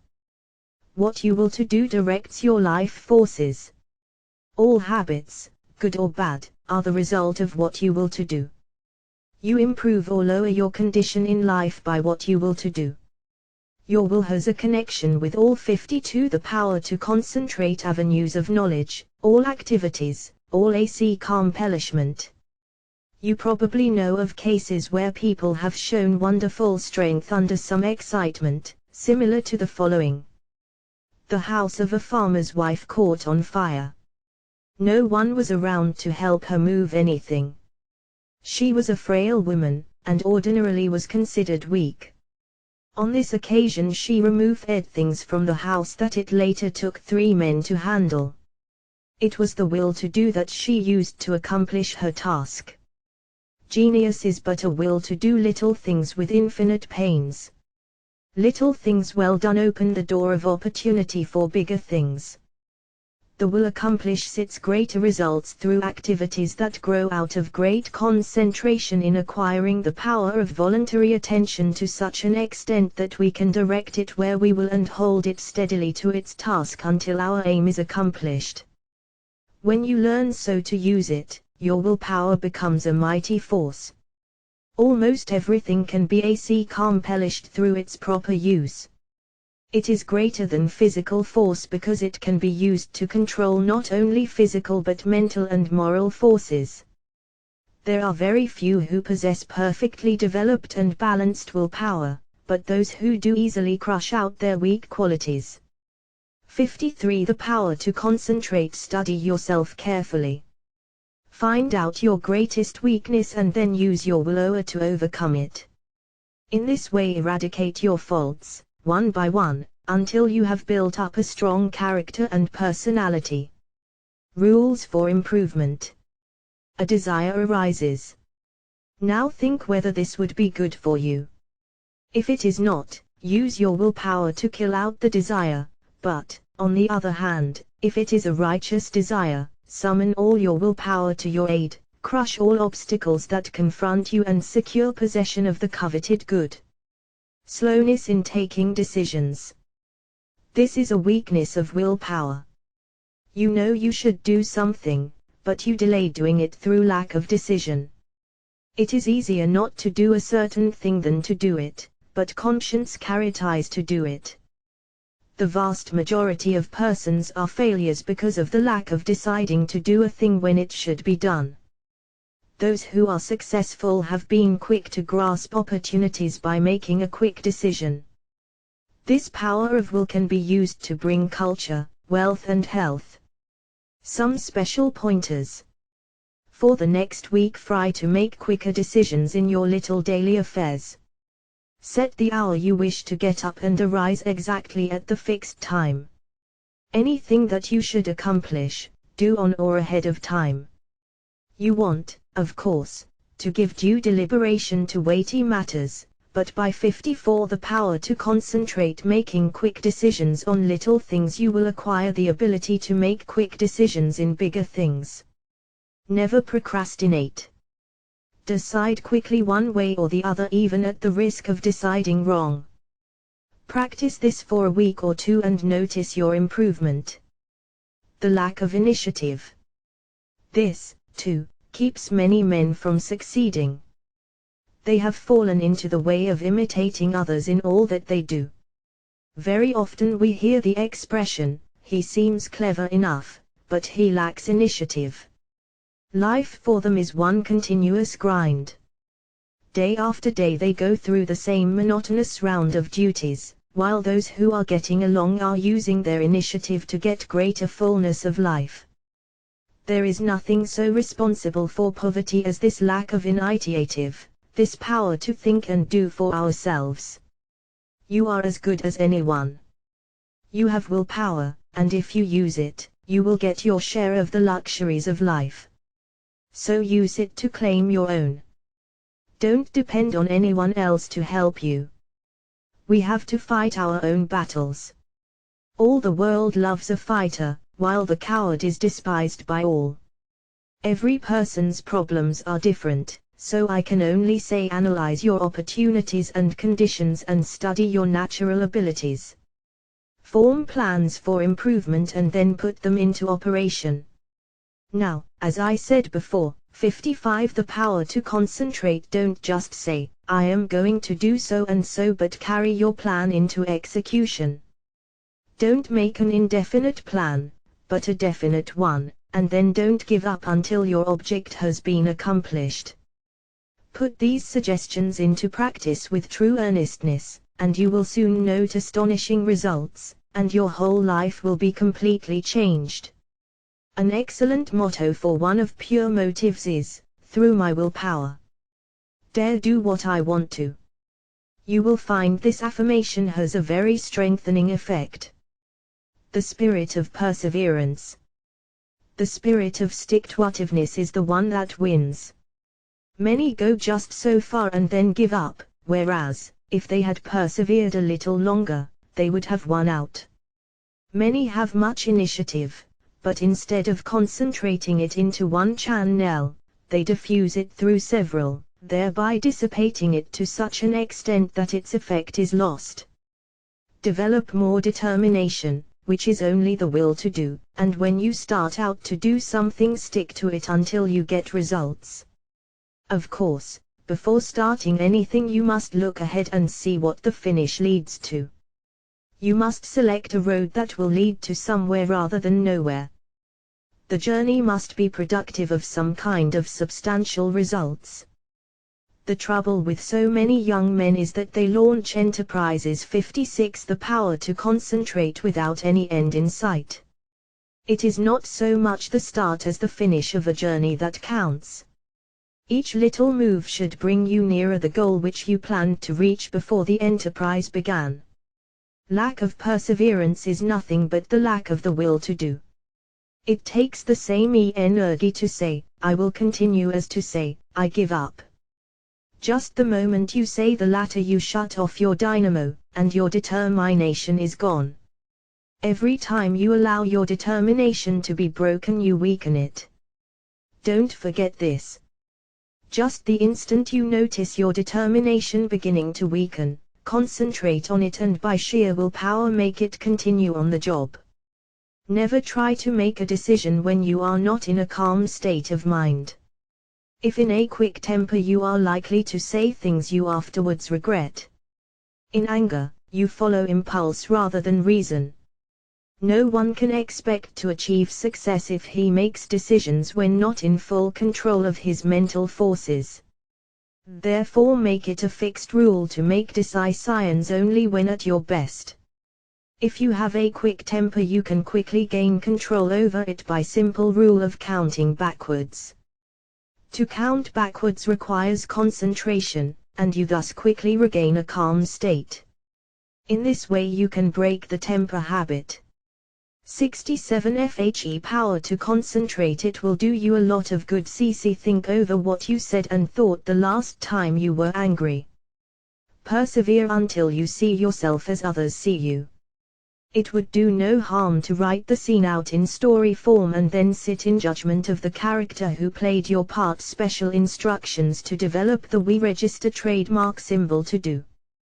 This is a form of mental energy, but requires the proper mental attitude to make it manifest. We hear of people having wonderful willpower, which is really wrong. It should be said that they use their willpower, while with many it is a latent force. I want you to realize that no one has a monopoly on willpower. There is plenty for all. What we speak of as willpower is but the gathering together of mental energy, the concentration power at one point. So never think of that person as having a stronger will than yours. Each person will be supplied with just that amount of willpower that he demands. You don't have to develop willpower if you constantly make use of all you have. And remember, the way in which you use it determines your fate, for your life is molded to great extent by the use you make of your will. Unless you make proper use of it, you have neither independence nor firmness. You are unable to control yourself and become a mere machine for others' use. It is more important. 53 The power to concentrate. To learn to use your will than to develop your intellect. The man who has not learned how to use his will rarely decides things for himself, but allows his resolutions to be changed by others. He fluctuates from one opinion to another, and of course does not accomplish anything out of the ordinary, while his brother with the trained will takes his place among the world's leaders. 59 Lesson VN The concentrated mental demand. The mental demand is the potent force in achievement. The attitude of the mind affects the expression of the face, determines action, changes our physical condition and regulates our lives. I will not here attempt to explain the silent force that achieves results. You want to develop your mental powers so you can effect the thing sought, and that is what I want to teach you. There is wonderful power and possibility in the concentrated mental demand. This, like all other forces, is controlled by laws. It can, like all other forces, be wonderfully increased by consecutive, systematized effort. The mental demand must be directed by every power of the mind, and every possible element should be used to make the demand materialize. You can so intently desire a thing that you can exclude all distracting thoughts. When you practice this singleness of concentration until you attain the end sought, you have developed a will capable of accomplishing whatever you wish. The power to concentrate. As long as you can only do the ordinary things, you will be counted in the mass of mediocrity. But just as quick as you surpass others by even comparatively small measure, you are classed as one of life's successes. So, if you wish to emerge into prominence, you must accomplish something more than the ordinary man or woman. It is easy to do this if you will but concentrate on what you desire, and put forth your best effort. It is not the runner with the longest legs or the strongest muscles who wins the race, but the one who can put forth the greatest desire force. You can best understand this by thinking of an engine. The engine starts up slowly, the engineer gradually extending the throttle to the top notch. It is then keyed up to its maximum speed. The same is true of two runners. They start off together and gradually they increase their desire to go faster. The one who has the greatest intensity of desire will win. He may outdistance the other by only a fraction of an inch, yet he gets the laurels. The men who are looked upon as the world's successes have not always been men of great physical power, nor at the start did they seem very well adapted to the conditions which encompassed them. In the beginning they were not considered men of superior genius, but they won their success by their resolution to achieve results in their undertakings by persisting, the power to concentrate, meeting no setback to dishearten them, no difficulties to daunt them. Nothing could turn them or influence them against their determination. They never lost sight of their goal. In all of us there is this silent force of wonderful power. If developed, it can overcome conditions that would seem insurmountable. It is constantly urging us on to great achievement. The more we become acquainted with it, the better strategists we become, the more courage we develop, and the greater the desire within us for self-expression in activity along many lines.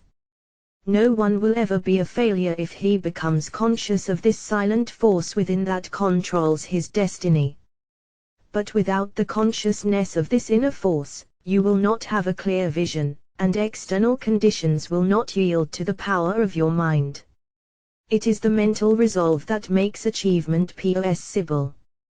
Once this has been formed, it should never be allowed to cease to press its claim until its object is attained. To make plans work out, it will, at times, be necessary to use every power of your mind. Patience, perseverance, and all the indomitable forces within one will have to be mustered and used with the greatest effectiveness. Perseverance is the first element of success. In order to persevere, you must be ceaseless in your application. It requires you to concentrate the power to concentrate your thoughts upon your undertaking and bring every energy to bear upon keeping them focused upon it until you have accomplished your aim. To quit short of this is to weaken all future efforts. The mental demand seems an unreal power because it is intangible, but it is the mightiest power in the world. It is a power that is free for you to use. No one can use it for you. The mental demand is not a visionary one. It is a potent force, which you can use freely without cost. When you are in doubt, it will counsel you. It will guide you when you are uncertain. When you are in fear, it will give you courage. It is the motive power which supplies the energies necessary to the achievement of the purpose. You have a large storehouse of possibilities. The mental demand makes possibilities realities. It supplies everything necessary for the accomplishment.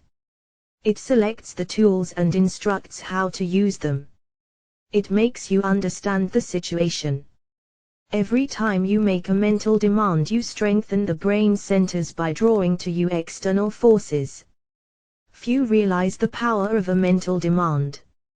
It is possible to make your demand so strong that you can impart what you have to say to another without speaking to him. Have you ever, after planning 10, discuss a certain matter with a friend, NAD? The experience of having 63 the power to concentrate him broach the subject before you had a chance to speak of it. Have you ever, in a letter, made a suggestion to a friend that he carried out before your letter reached him? Have you ever wanted to speak to a person who, just then walked in or telephoned? I have had many such responses to thought, and you and your friends have doubtless experienced them, too. These two things are neither coincidences nor accidents, but are the results of mental demand launched by strong concentration. The person who never wants anything gets little. To demand resolutely is the first step toward getting what you want. The power of the mental demand seems absolute, the supply illimitable. The mental demand projects itself and causes to materialize the conditions and opportunities needed to accomplish the purpose. Do not think I overestimate the value of the mental demand. It brings the fuller life if used for only righteous purposes. Once the mental demand is made, however, never let it falter. If you do, the current that connects you with your desire is broken. Take all the necessary time to build a firm foundation, so that there need not be even an element of doubt to creep in. Just the moment you entertain doubt, you lose some of the demand force, and force once lost is hard to regain. So whenever you 64 the power TC concentrate, make a mental demand, hold steadfastly to it until your need is supplied. I want to repeat again that power of mental demand is not a visionary one. It is concentrated power only, and can be used by you. It is not supernatural power, but requires a development of the brain centers. The outcome is sure when it is given with a strong, resolute determination. No person will advance to any great extent, until he recognizes this force within him. If you have not become aware of it, you have not made very much of a success of your life. It is this something that distinguishes that man from other men. It is this subtle power that develops strong personality. If you want a great deal, you must demand a great deal. Once you make your demand, anticipate its fulfillment. It depends upon us. We are rewarded according to our efforts. The power of mental demand can bring us what we want. We become what we determine to be. We control our own destiny. Get the right mental attitude, then in accordance with your ability you can gain success. And every man of average ability, the ordinary man whom you see about you, can be really successful, independent, free of worry, his own master, if he can manage to do just two things. The power to concentrate first * remain forever dissatisfied with what he is doing and with what he has accomplished * second, develop in his mind a belief that the word impossible was not intended for him, build up in his mind the confidence that he enables the mind to use its power. Many, especially the older men, will ask, how can I build up that self-confidence in my brain? How can I, after months and years of discouragement, of dull plodding, suddenly conceive and carry out a plan for doing something that will make life worthwhile and change the monotonous routine? How can a man get out of a rut after he has been in it for years and has settled down to the slow jog-trot that leads to the grave? The answer is the thing can be done, and millions have done it. One of the names most honored among the great men of France is that of Littre, who wrote and compiled the great French dictionary, a monument of learning. He is the man whose place among the 40 immortals of France was taken by the great Pasteur, when the latter was elected to the Academy. Litra began the work that makes him famous when he was more than 60 years. 6b Lesson for concentration gives mental poise. You will find that the man who concentrates is well poised, whereas the man who allows his mind to wander is easily upset. When in this state, wisdom does not pass from the subconscious storehouse into the consciousness. There must be mental quiet before the two consciousnesses can work in harmony. When you are able to concentrate, you have peace of mind. If you are in the habit of losing your poise, form the habit of reading literature that has a quieting power. Just the second you feel your poise slipping, say, peace, and then hold this thought in mind and you will never lose your self-control. There cannot be perfect concentration until there is peace of mind. So keep thinking peace, acting peace, until you are at peace with all the world. For when once you have reached this state, there will be no trouble to concentrate on anything you wish. When you have peace of mind, you are not timid or anxious, or fearful, or rigid, and you will not allow any disturbing thought to influence you. You cast aside all fears, and think of yourself as a spark of the divine. B67 The power to concentrate mg, as a manifestation of the one universal principle that fills all space and time. Think of yourself thus as a child of the infinite, possessing infinite possibilities. Write on a piece of paper, I have the power to do and to be whatever I wish to do and be. Keep this mentally before you, and you will find the thought will be of great help to you. The mistake of concentrating on your business while away.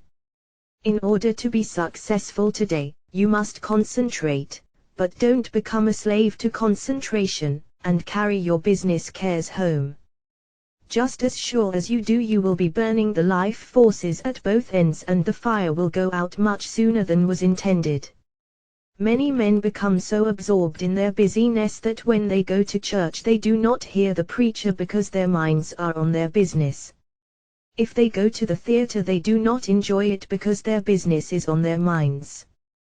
When they go to bed, they think about business instead of sleep and wonder why they don't sleep. This is the wrong kind of concentration and is dangerous. It is involuntary. When you are unable to get anything out of your mind, it becomes unwholesome, as any thought held continuously causes weariness of the flesh. It is a big mistake to let a thought rule you, instead of ruling it. He who does not rule himself is not. 68 The power to concentrate a success.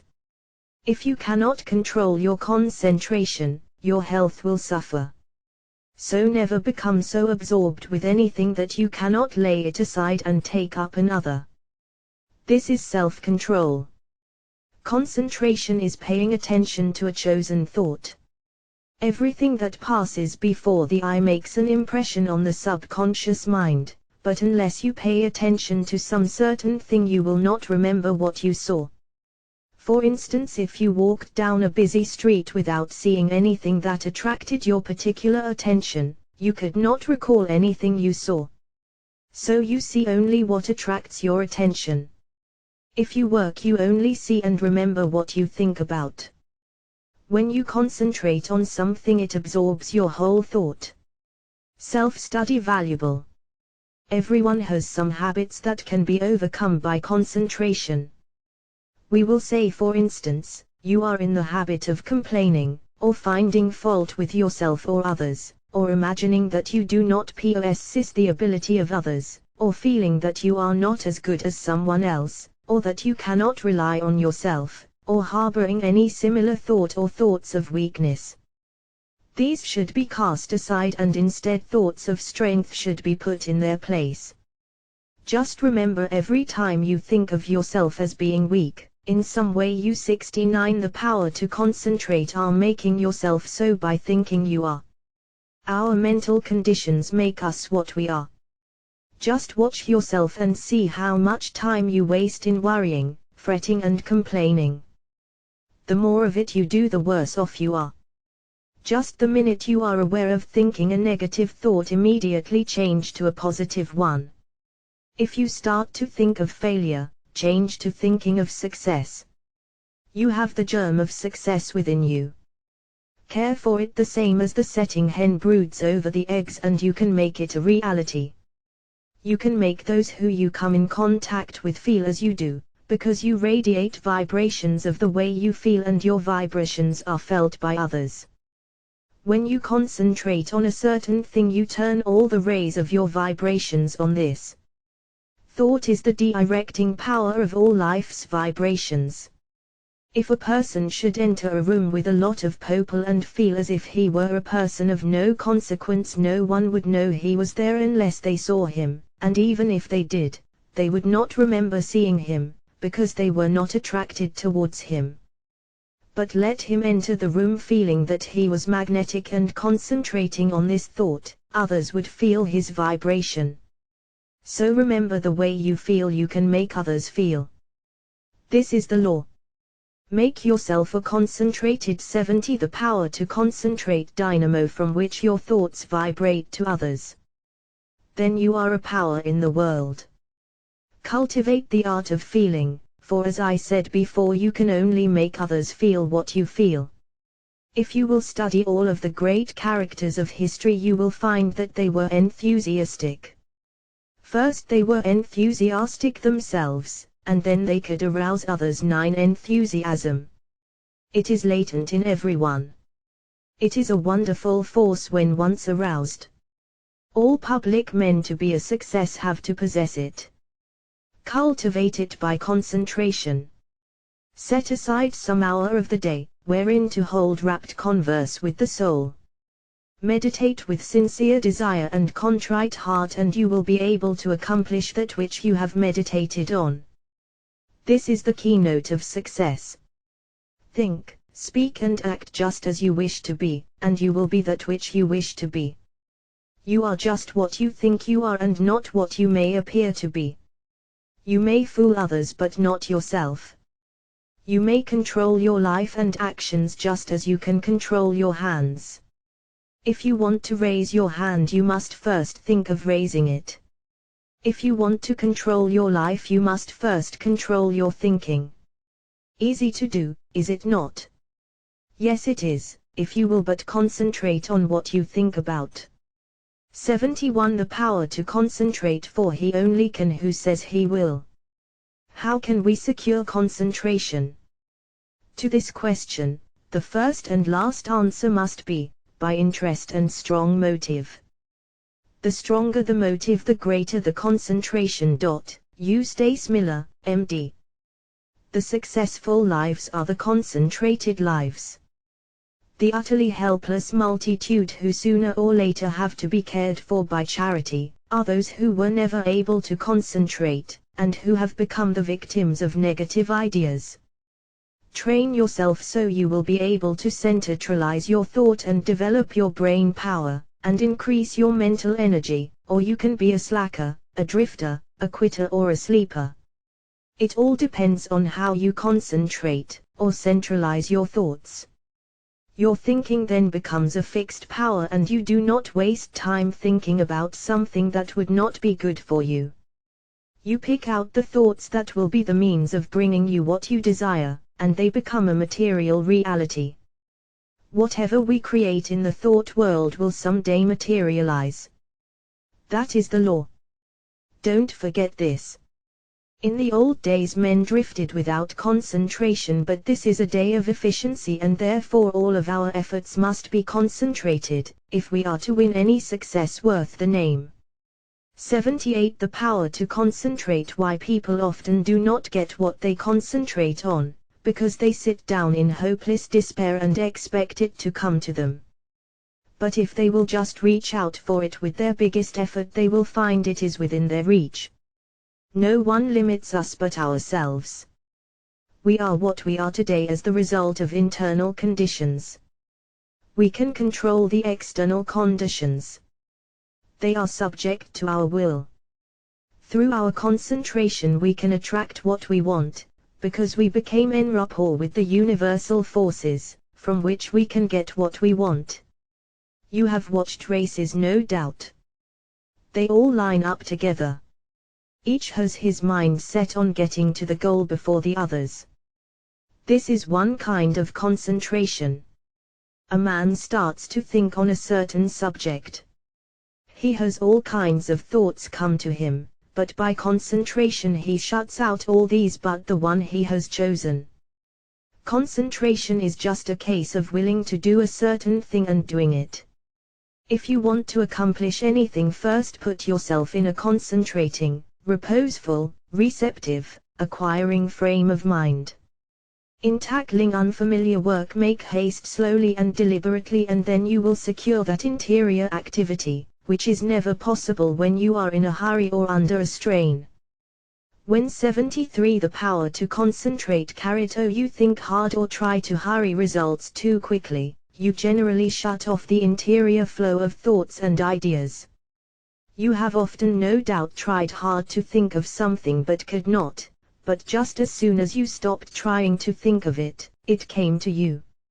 74 Lesson 9 Concentration can overcome bad habits. Habits make or break us to a far greater extent than we like to admit. Habit is both a powerful enemy and wonderful ally of concentration. You must learn to overcome habits which are injurious to concentration, and to cultivate those which increase it. The large majority of people are controlled by their habits and are buffeted around by them like waves of the ocean tossing a piece of wood. They do things in a certain way because of the power of habit. They seldom ever think of concentrating on why they do them this or that way, or study to see if they could do them in a better way. Now my object in this chapter is to get you to concentrate on your habits so you can find out which are good and which are bad for you. You will find that by making a few needed changes you can make even those that are not good for you, of service. The good habits you can make much better. The first thing I want you to realize is that all habits are governed consciously or unconsciously by the will. Most of us are forming new habits all the time. Very often, if you re-75 the power to concentrate repeat something several times in the same way, you will have formed the habit of doing it that way.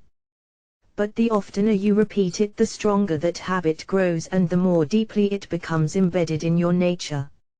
After a habit has been in force for a long time, it becomes almost a part of you, and is therefore hard to overcome. But you can still break any habit by strong concentration on its opposite. All our life, so far as it has definite form, is but a mass of habits, practical, emotional, and intellectual, systematically organized, for our weal or woe, and bearing us irresistibly toward our destiny, whatever the latter may be.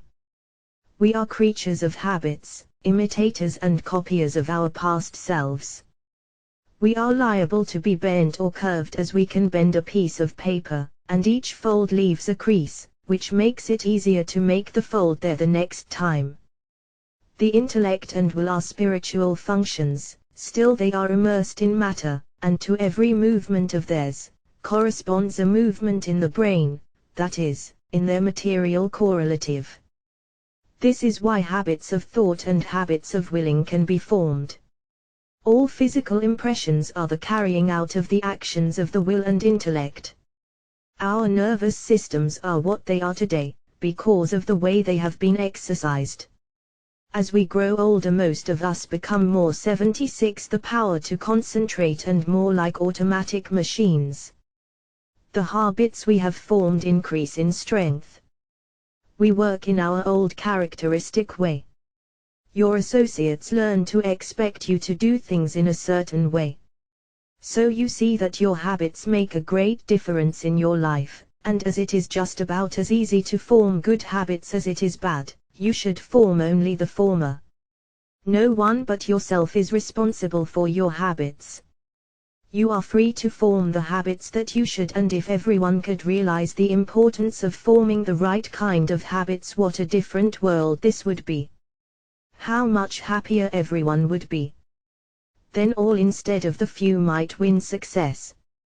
Habits are formed more quickly when we are young, but if we have already passed the youthful plastic period, the time to start to control our habits is right now, as we will never be any younger. You will find the following maxims worth remembering. First maxim, we must make our nervous system our ally instead of our enemy. Second maxim, in the acquisition of a new habit as in the leaving off of an old one, we must take care 77 the power to concentrate to launch ourselves with as strong and decided an initiative as possible. The man who is in the habit of doing the right thing from boyhood, has only good motives, so it is very important for you that you concentrate assiduously on the habits that reinforce good motives. Surround yourself with every aid you can. Don't play with fire by forming bad habits. Make a new beginning today. Study why you have been doing certain things. If they are not for your good, shun them henceforth. Don't give in to a single temptation, for every time you do, you strengthen the chain of bad habits. Every time you keep a resolution, you break the chain that enslaves you. Third maxim, never allow an exception to occur till the new habit is securely rooted in your life. Here is the idea, you never want to give in, until the new habit is fixed, else you undo all that has been accomplished by previous efforts. There are two opposing inclinations. One wants to be firm, and the other wants to give in. By your will you can become firm, through repetition. Fortify your will to be able to cope with any and all opposition. Fourth maxim, seize the very first possible opportunity to act on every resolution you make, and on every 78 the power to concentrate emotional prompting you may experience in the direction of the habits you aspire to gain. To make a resolution and not to keep it is of little value. So by all means keep every resolution you make, for you not only profit by the resolution, but it furnishes you with an exercise that causes the brain cells and physiological correlatives to form the habit of adjusting themselves to carry out resolutions. A tendency to act becomes effectively ingrained in us in proportion to the uninterrupted frequency with which the actions actually occur, and the brain grows to their use. When a resolve or a fine glow of feeling is allowed to evaporate without bearing fruit, it is worse than a chance lost. If you keep your resolutions, you form a most valuable habit. If you break them, you form a most dangerous one. So concentrate on keeping them, whether important or unimportant, and remember it is just as important for this purpose to keep the unimportant, for by so doing you are forming the habit.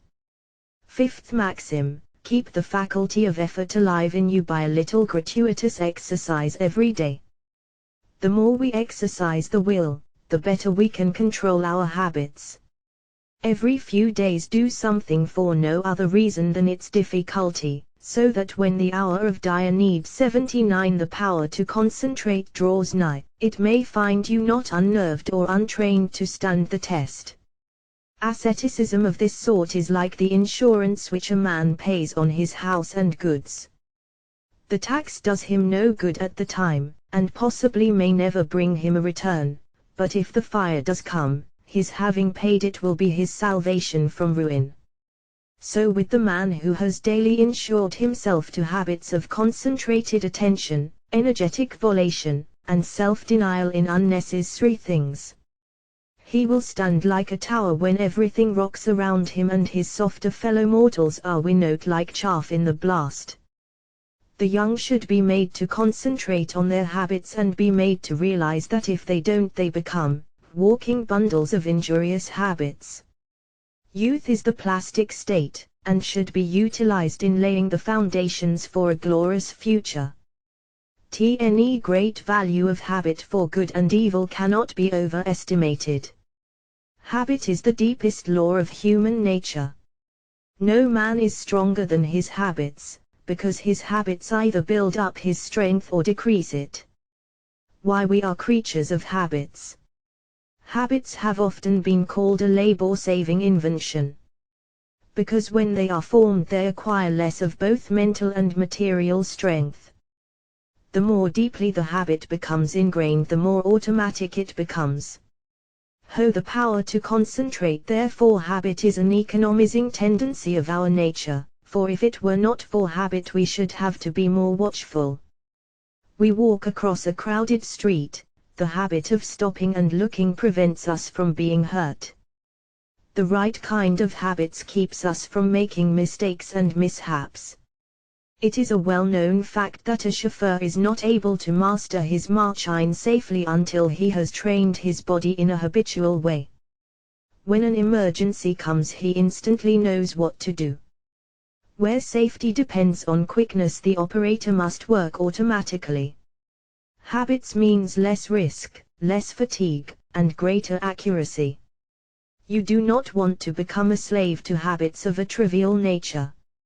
For instance, Wagner required a certain costume before he could compose corresponding parts of his operas. Schiller could never write with ease unless there were rotten apples in the drawer of his desk from which he could now and then obtain an odor which seemed to him sweet.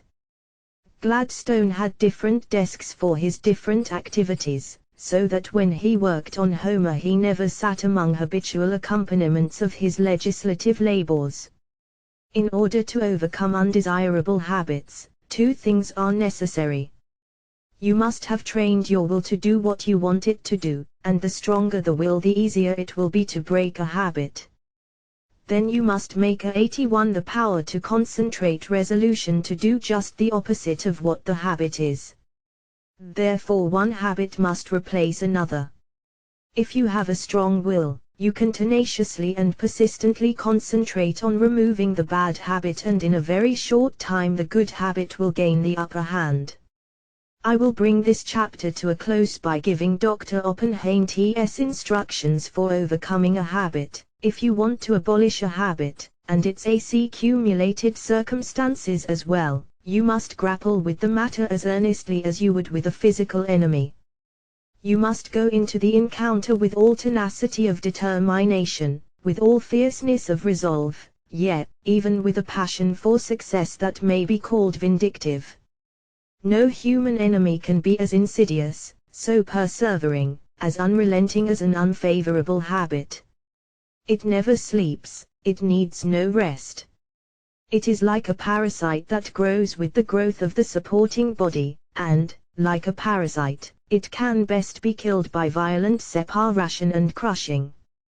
When life is stormy and all seems against us, that is when we often acquire wrong habits, and it is then that we have to make a gigantic effort to think and speak as we should, and even though we may feel the very reverse at that moment, the tiniest effort will be backed up by a tremendous power and will lift us 82 the power you concentrate to a realization never felt before. It is not in the easy, contented moments of our life that we make our greatest progress, for then it requires no special effort to keep in tune. But it is when we are in the midst of trials and misfortunes, when we think we are sinking, being overwhelmed, then it is important for us to realize that we are linked to a great power, and if we live as we should, there is nothing that can occur in life which could permanently injure us, nothing can happen that should disturb us. So always remember you have within you unlimited power, ready to manifest itself in the form which fills our need at the moment. If, when we have something difficult to solve, we would be silent like the child, we can get the inspiration when it comes, we will know how to act, we will find there is no need to hurry or disturb ourselves, that it is always wiser to wait for guidance from within, than to act on impulses from without. 83 X business results through concentration. A successful business is not usually the result of chance. Neither is a failure the result of luck. Most failures could be determined in advance if the founders had been studied. It is not always possible to start a money-making business at the start.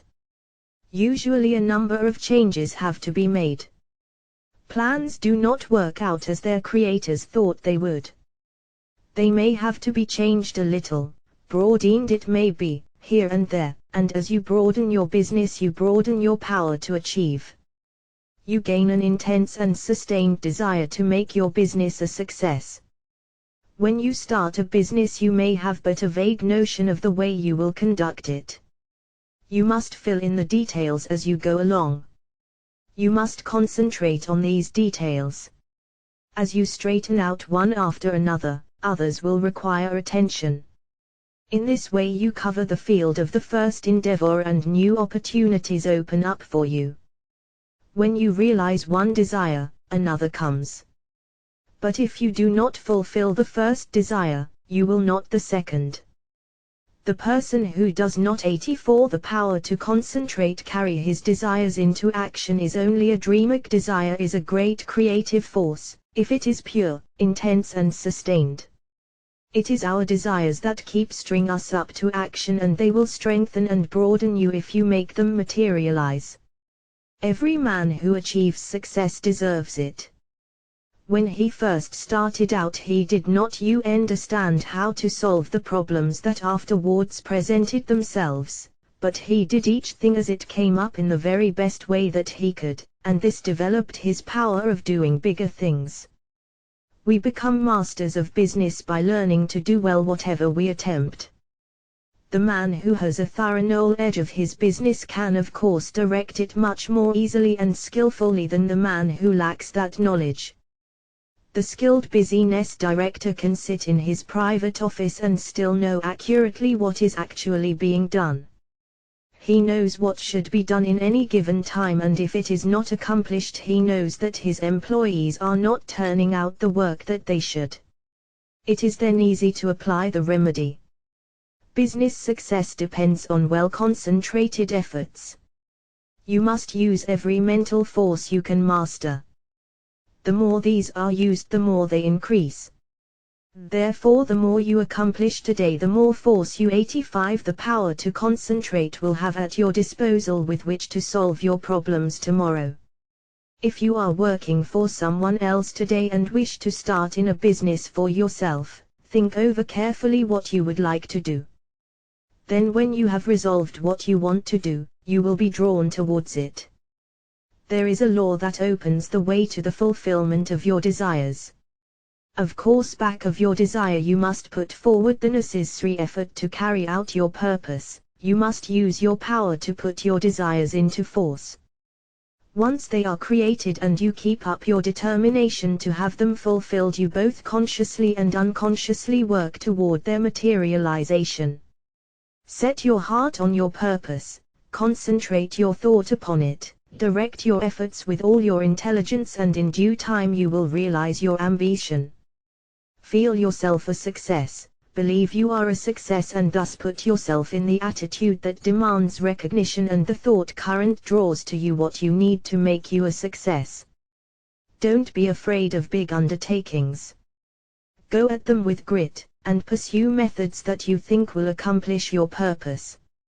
You may not at first meet with the entire success, but aim so high that if you fall a little short you will still have accomplished much. 86 FHE power to concentrate. What others have done you can do. You may even do what others have been unable to do. Always keep a strong desire to succeed in your mind.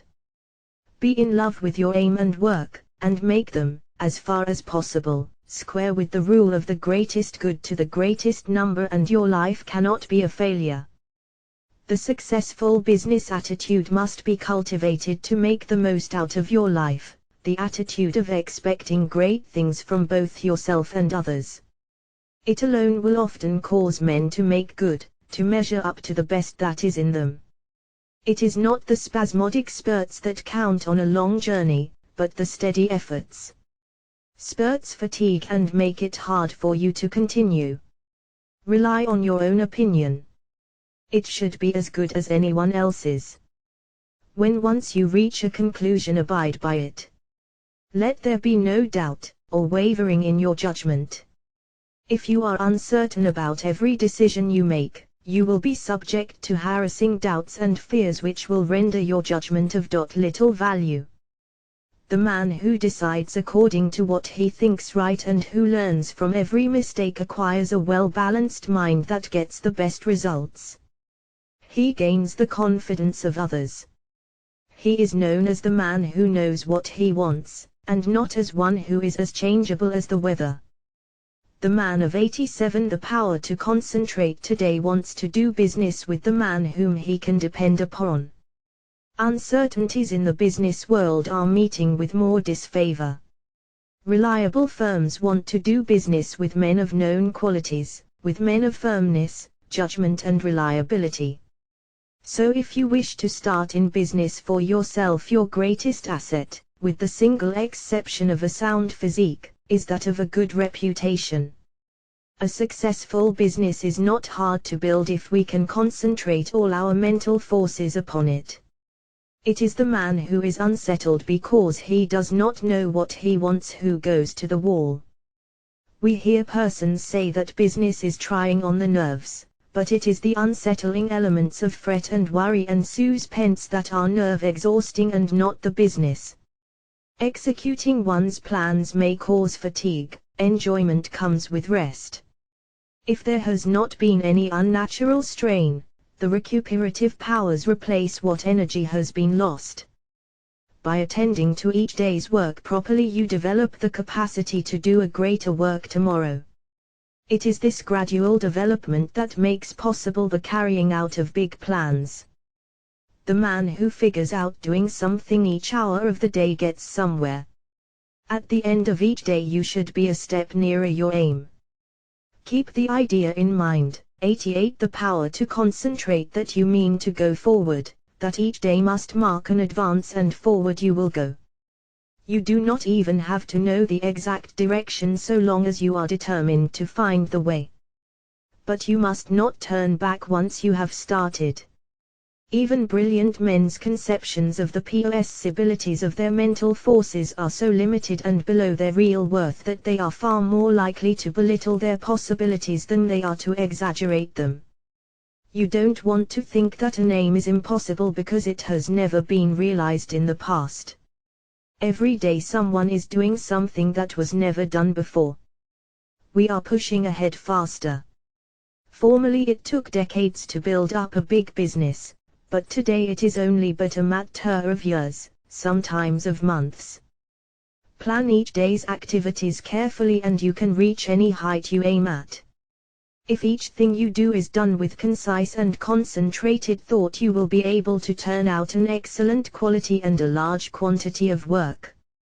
Plan to do so much work during the day and you will be astonished to see how much more you will do than on other days, when you had not decided on any certain amount.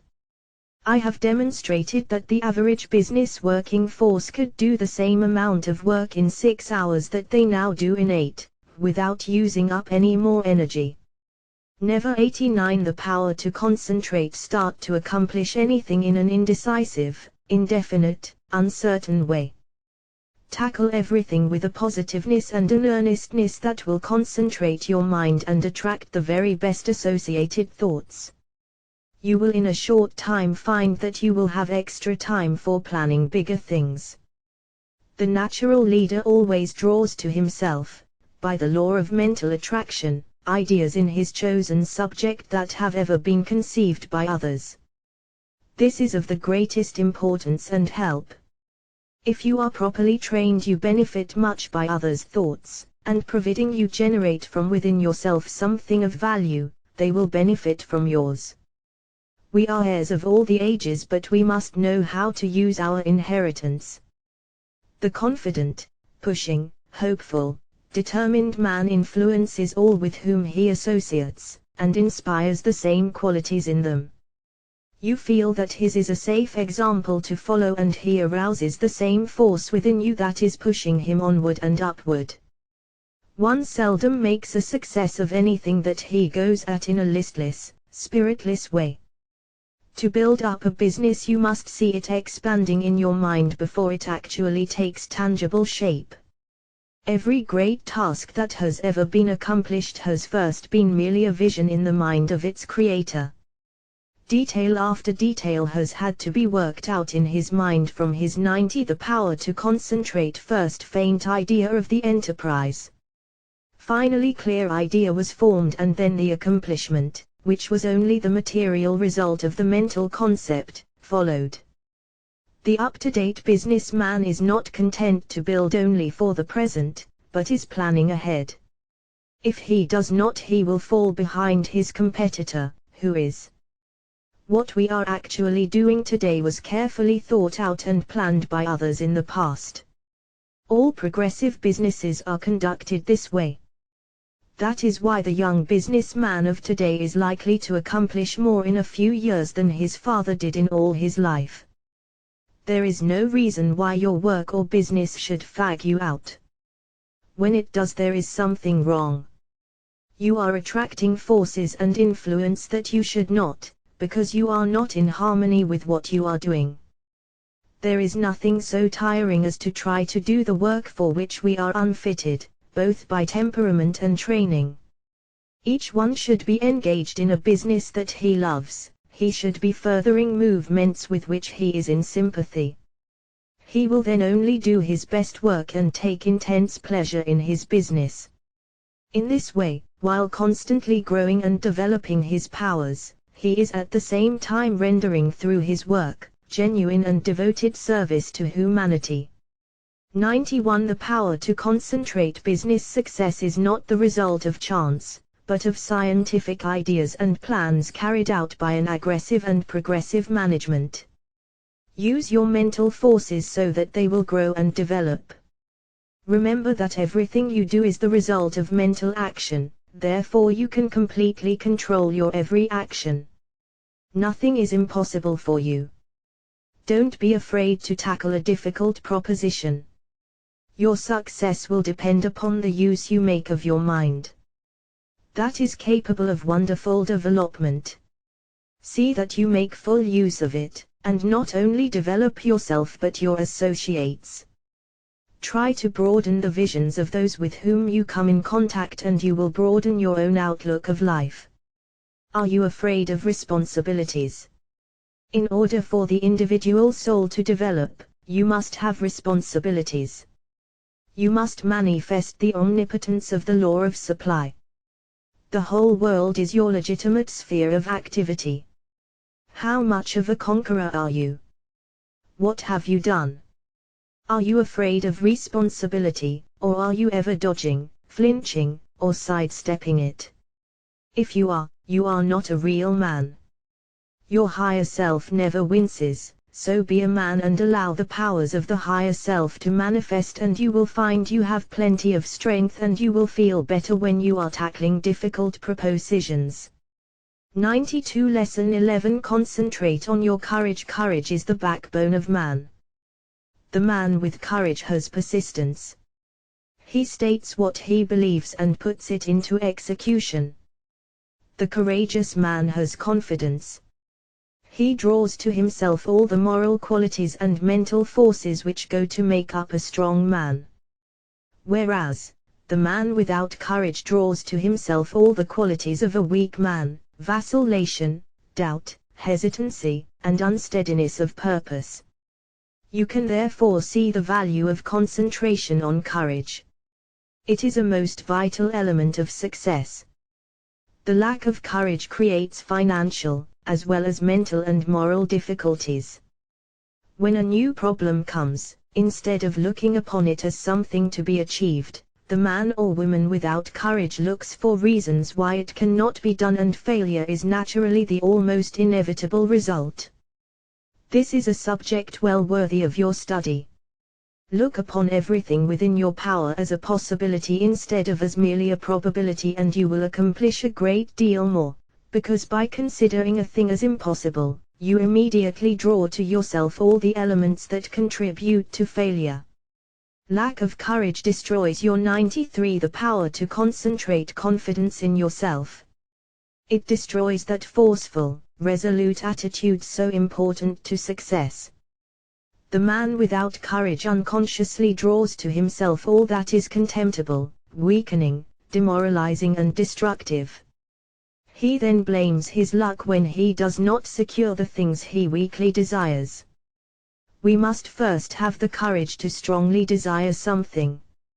A desire to be fulfilled must be backed by the strength of all our mental forces. Such a desire has enough commanding force to change all unfavorable conditions. The man with courage commands, whether he is on the battlefield or in business life. What is courage? It is the will to do. It takes no more energy to be courageous than to be cowardly. It is a matter of the right training in the right way. Courage concentrates the mental forces on the task at hand. It then directs them thoughtfully, steadily, deliberately, while attracting all the forces of success toward the desired end. Cowardice, on the other hand, dissipates both our mental and moral forces, thereby inviting failure. As we are creatures of habits, we should avoid persons who lack courage. They are easy to discover because of their habits of fear in attacking new problems. The man with courage is never afraid. Start out today with the idea that there is no reason why you should not be courageous. 94. The power to concentrate. If any fear thoughts come to you, cast them off as you would the deadly viper. Form the habit of never thinking of anything unfavorable to yourself or anyone else. In dealing with difficulties, new or old, hold ever the thought, I am courageous. Whenever a doubt crosses the threshold of your mind, banish it. Remember, you as master of your mind control its every thought, and here is a good one to often affirm, I have courage because I desire it, because I need it, because one use it, and because I refuse to become such a weakling as cowardice produces. There is no justification for the loss of courage. The evils by which you will almost certainly be overwhelmed without it are far greater than those which courage will help you to meet and overcome. Right, then, must be the moralist who says that the only thing to fear is fear. Never let another's opinion affect you. He cannot tell what you are able to do, he does not know what you can do with your forces. The truth is, you do not know yourself until you put yourself to the test. Therefore, how can someone else know? Never let anyone else put a valuation on you. Almost all wonderful achievements have been accomplished after it had been thoroughly demonstrated that they were impossibilities. Once we understand the law, all the power to concentrate things are possible. If they were impossibilities, we could not conceive them. Just the moment you allow someone to influence you against what you think is right, you lose that confidence in yourself that inspires courage and carries with it all the forces which courage creates. Just the moment you begin to swerve in your plan, you begin to carry out another's thought and not your own. You become the directed and not the director. You forsake the courage and resolution of your own mind, and you therefore lack the very forces that you need to sustain and carry out your work. Instead of being self-reliant, you become timid, and this invites failure. When you permit yourself to be influenced from your plan by another, you are unable to judge as you should, because you have allowed another's influence to deprive you of your courage and determination without absorbing any of his in return. So you are in much the same predicament as you would be in if you turned over all your worldly possessions to another without getting value received. Concentrate on just the opposite of fear, want, poverty, sickness, etc. Never doubt your own ability. You have plenty, if you will just use it. A great many men are failures because they doubt their own capacity. Instead of building up strong mental forces. 96. The power to concentrate which would be of the greatest use to them, their fear thoughts tear them down. Fear paralyzes energy. It keeps us from attracting the forces that go to make up success. Fear is the worst enemy we have. There are few people who really know that they can accomplish much. They desire the full extent of their powers, but alas, it is only occasionally that you find a man who is aware of the great possibilities within him. When you believe with all your mind and heart and soul that you can do something, you thereby develop the courage to steadily and confidently live up to that belief. You have now gone a long way towards accomplishing it. The chances are that there will be obstacles, big and little, in your way, but resolute courage will overcome them and nothing else will. Strong courage eliminates the injurious and opposing forces by summoning their masters, the yet stronger forces that will serve you. Courage is yours for the asking. All you have to do is to believe in it, claim it and use it. To succeed in business, believe that it will be successful, assert that it is successful, and work like a beaver to make it so. Difficulties soon melt away before the courageous. One man of courage can fire with his spirit a whole army of men, whether it be military or Indus 97, the power to concentrate trial, because courage, like cowardice, is contagious. The man of courage overcomes the trials and temptations of life, he commands success, he renders sound judgment, he develops personal influence and a forceful character and often becomes the mentor of the community which he serves. How to copyright symbol overcome depression and melancholia. Both of the former are harmful and make you unhappy. These are states that can be quickly overcome through concentrating more closely on the higher self, for when you do, you cut off the connection with the harmful force currents. You can also drive away moods by simply choosing and fully concentrating on an agreeable subject. Through willpower and thought control we can accomplish anything we want to do. There is wonderful inherent power within us all, and there is never any sufficient cause for fear, except ignorance. Every evil is but the product of ignorance, and everyone who possesses the power to think has the power to overcome ignorance and evil. The pain that we suffer from doing evil are but the lessons of experience, and the object of the pain is to make us realize our 98 the power to concentrate ignorance. When we become depressed, it is evidence that our thought faculties are combining improperly and thereby attracting the wrong force currents. All that it is necessary to do is to exercise the will and concentrate upon happy subjects. I will only think of objects worthy of my higher self and its powers. Lesson XN. Concentrate on wealth. It was never intended that man should be poor. When wealth is obtained under the proper conditions, it broadens the life. Everything has its value. Everything has a good use and a bad use. The forces of mind, like wealth, can be directed either for good or evil. A little rest will recreate forces. Too much rest degenerates into laziness, and brainless, dreamy longings. If you acquire wealth unjustly from others, you are misusing your forces, but if your wealth comes through the right sources, you will be blessed. Through wealth we can do things to uplift ourselves and humanity. Wealth is many persons' goal. It therefore stimulates their endeavor. They long for it in order to dress and live in such a way as to attract friends. Without friends they would not be so particular of their surroundings. The fact is, the more attractive we make ourselves and our surroundings, the more inspiring are their influences. It is not conducive to proper thought to be surrounded by conditions that are congenial and unpleasant. So the first step toward acquiring wealth is to surround yourself with helpful influences. 100. The power to concentrate. To claim for yourself an environment of culture, place yourself in it and be molded by its influences. Most great men of all ages have been comparatively rich. They have made or inherited money. Without money they could not have accomplished what they did.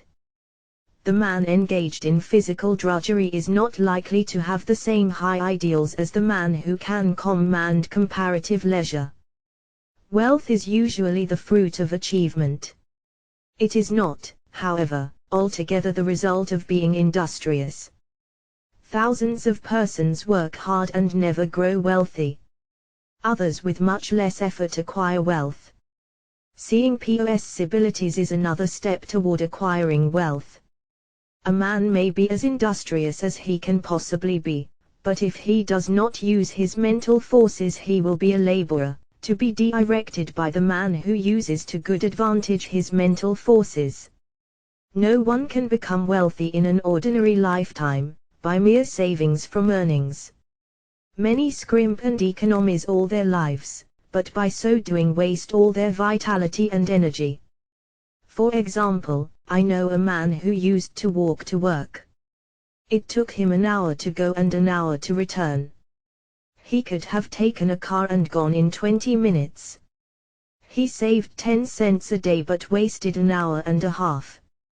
It was not a very profitable investment unless 101 the power to concentrate. The time spent in physical exercise yielded him large returns in the way of health. The same amount of time spent in concentrated effort to overcome his unfavorable busyness environment might have firmly planted his feet in the path of prosperity. One of the big mistakes made by many persons of the present generation is that they associate with those who fail to call out or develop the best that is in them. When the social side of life is developed too exclusively, as it often is, and recreation or entertainment becomes the leading motive of a person's life, he acquires habits of extravagance instead of economy, habits of wasting his resources, physical, mental, moral and spiritual, instead of conserving them.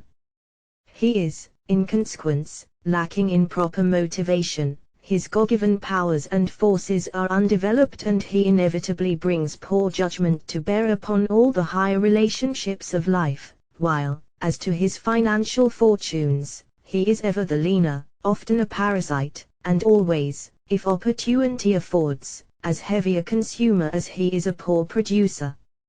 It seems a part of the tragedy of life that these persons have to be taught such painful lessons before they can understand the forces and laws that regulate life. Few profit by the mistakes of others. They must experience 102 the power to concentrate them for themselves and then apply the knowledge so gained in reconstructing their lives. Any man who has ever amounted to anything has never done a great deal of detail work for long periods at any given time. He needs his time to reflect. He does not do his duties today in the same way as yesterday, but as the result of deliberate and concentrated effort, constantly tries to improve his methods. The other day I attended a lecture on prosperity. I knew the lecturer had been practically broke for 10 years. I wanted to hear what he had to say. He spoke very well. He no doubt benefited some of his hearers, but he had not profited by his own teachings. I introduced myself and asked him if he believed in his maxims. He said he did. I asked him if they had made him prosperous. He said not exactly. I asked him why. He answered that he thought he was fated not to experience prosperity. In half an hour I showed that man why poverty had always been his companion. He had dressed poorly. He held his lectures in poor surroundings. By his actions and beliefs he attracted poverty. He did not realize that his thoughts and his surroundings exercised an unfavorable influence. I said, thoughts are moving forces, great powers. Thoughts of wealth attract wealth.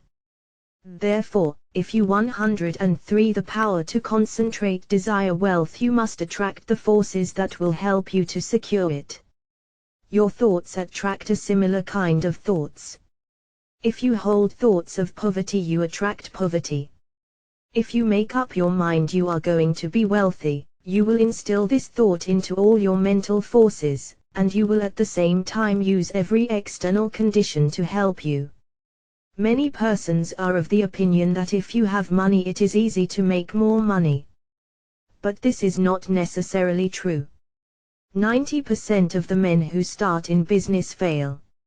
Money will not enable one to accumulate much more, unless he is trained to seek and use good opportunities for its investment.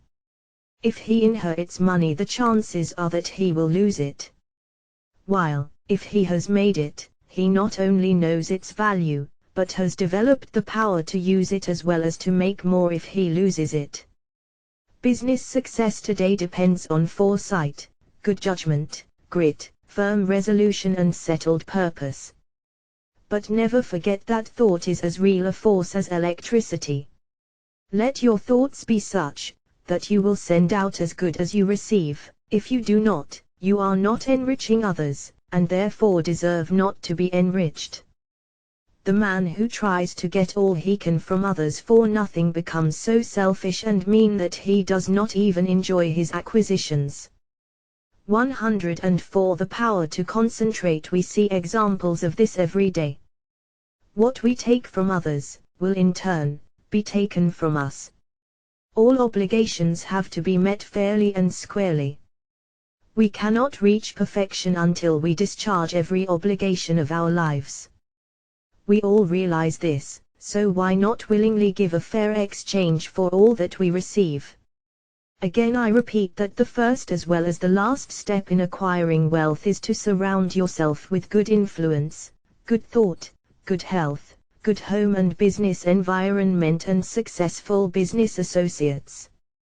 Cultivate, by every legitimate means, the acquaintance of men of big caliber. Bring your thought vibrations in regard to business into harmony with theirs.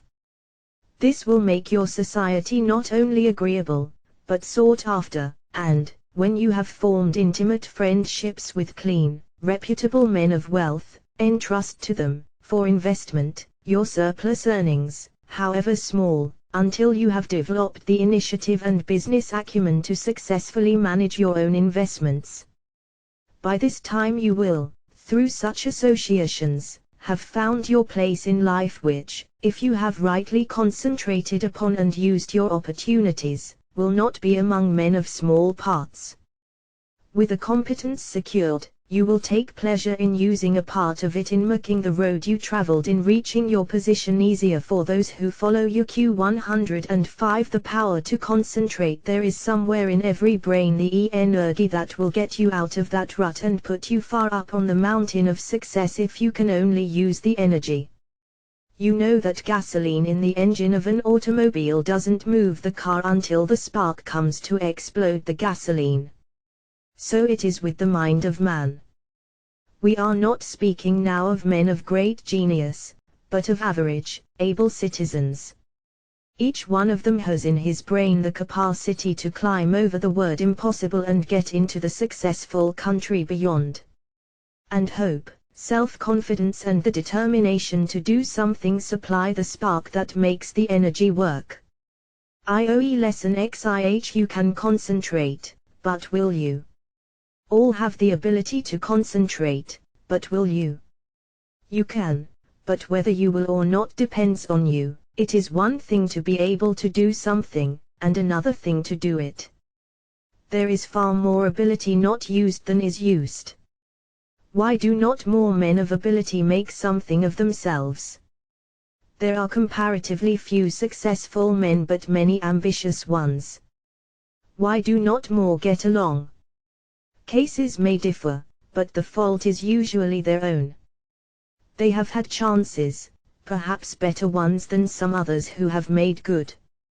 What would you like to do, that you are not doing? If you think you should be getting on better, why don't you? Study yourself carefully. Learn your shortcomings. Sometimes only a mere trifle keeps one from branching out and becoming a success. Discover why you have not been making good, the cause of your failure. Have you been expecting someone to lead you, or to make a way for you? If you have, concentrate on a new line of thought. There are two things absolutely necessary for success: energy and the will to. 107. The power to concentrate. Succeed. Nothing can take the place of either of these. Most of us will not have an easy path to follow, so don't expect to find one. The hard knocks develop our courage and moral stamina. The persons who live in an indolent and slipshod way never have any. They have never faced conditions and therefore don't know how. The world is no better for their living. We must make favorable conditions and not expect them to shape themselves. It is not the man who says, It can't be done, but the man who goes ahead in spite of adverse advice, and shows that it can be done, that gets there today. The Lord helps those who help themselves is a true saying. We climb the road to success by overcoming obstacles. Stumbling blocks are but stepping stones for the man who says, I can and I will. When we see cripples, the deaf and dumb, the blind and those with other handicaps amounting to something in the world, the able-bodied man should feel ashamed of himself if he does not make good. There is nothing that can resist the force of perseverance. The way ahead of all of us is not clear sailing, but all hard passages can be bridged, if you just think they can and concentrate on how to do it.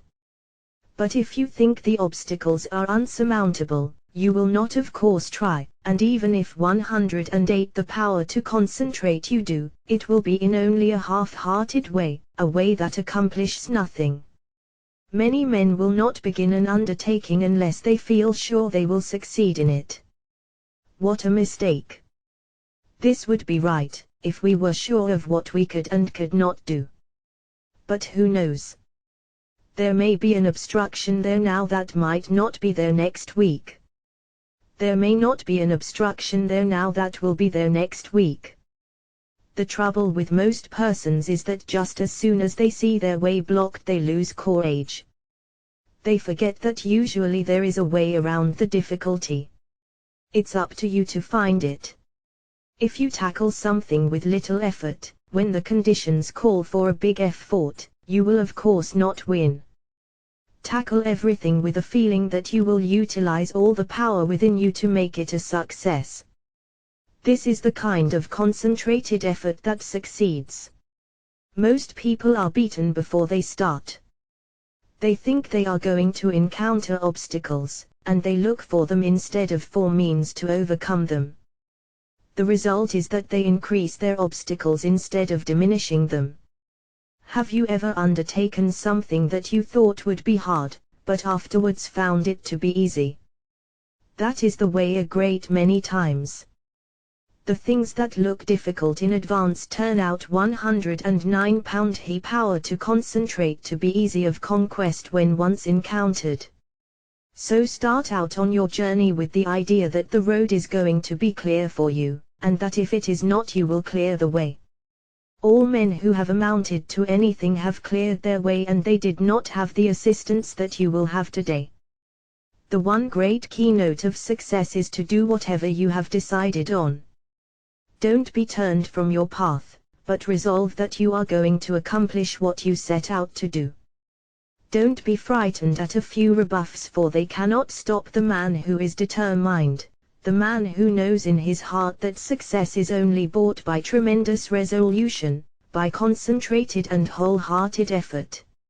He who has a firm will, says Goethe, molds the world to himself. People do not lack strength, says Victor Hugo, they lack will. It is not so much skill that wins victories as it is activity and great determination. There is no such thing as failure for the man who does his best. No matter what you may be working at the present time, don't let this make you lose courage. The tides are continually changing, and tomorrow or some other day they will turn to your advantage if you are a willing and are an ambitious worker. There is nothing that develops you 110 the power to concentrate and increases your courage like work. If it were not for work, how monotonous life would at last become. So I say to the man who wants to advance, don't look upon your present position as your permanent one. Keep your eyes open, and add those qualities to your makeup that will assist you when your opportunity comes. Be ever alert and on the watch for opportunities. Remember, we attract what we set our minds on. If we look for opportunities, we find them. If you are the man you should be, someone is looking for you to fill a responsible position. So when he finds you, don't let your attention wander. Give it all to him. Show that you can concentrate your powers, that you have the makeup of a real man. Show no signs of fear, uncertainty or doubt. the man who is sure of himself is bound to get to the front. No circumstances can prevent him. Lesson 14. The art of concentration by means of practical exercises. Select some thought, and see how long you can hold your mind on it. It is well to have a clock at first and keep track of the time. If you decide to think about health, you can get a great deal of good from your thinking besides developing concentration.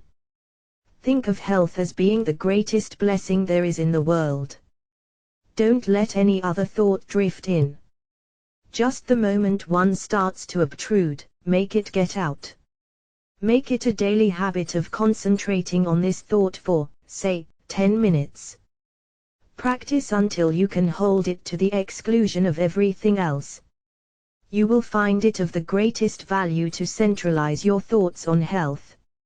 Regardless of your present condition, see yourself as you would like to be and blind to everything else. You will find it hard at first to forget your ailments, if you have any, but after a short while you can shut out these negative thoughts and see yourself as you want to be. Each time you concentrate you form a more perfect image of health, and 112. The power to concentrate. As you come into its realization, you become healthy, strong and wholesome. I want to impress upon your mind that the habit of forming mental images is of the greatest value. It has always been used by successful men of all ages, but few realize its full importance. Do you know that you are continually acting according to the images you form? If you allow yourself to mold negative images, you unconsciously build a negative disposition. You will think of poverty, weakness, disease, fear, etc. Just as surely as you think of these will your objective life express itself in a like way. Just what we think, we will manifest in the external world. In deep concentration you become linked with the great creative spirit of the universe, and the creative energy then flows through you, vitalizing your creations into form. In deep concentration your mind becomes attuned with the infinite and registers the cosmic energy that you are literally flooded with divine power. This is a most desired state. It is then we realize the advantages of being connected with the supraconsciousness. The supraconsciousness registers the higher cosmic vibrations.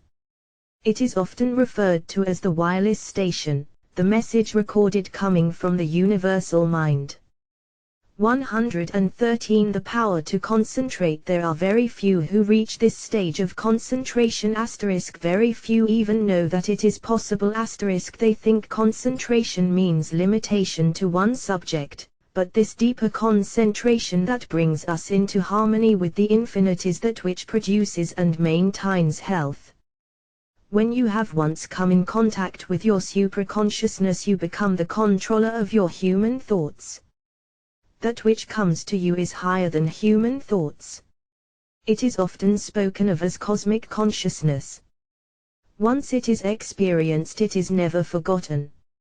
Naturally, it requires a good deal of training to reach this state, but once you do, it becomes easier each time to do, and in the course of time you can become possessed of power which was unknown to you before. You are able to direct the expression of almost infinite power while in this deeper state of concentration. Exercises in concentration. The rays of the sun, when focused upon an object by means of a sun glass, produce a heat many times greater than the scattered rays of the same source of light and heat. This is true of attention. Scatter it and you get but ordinary results. But center it upon one thing and you secure much better results. When you focus your attention upon an object, your every action, voluntary and involuntary, is in 114 the power to concentrate the direction of attaining that object. If you will focus your energies upon a thing to the exclusion of everything else, you generate the force that can bring you what you want. When you focus your thought, you increase its strength. The exercises that follow are tedious and monotonous, but useful.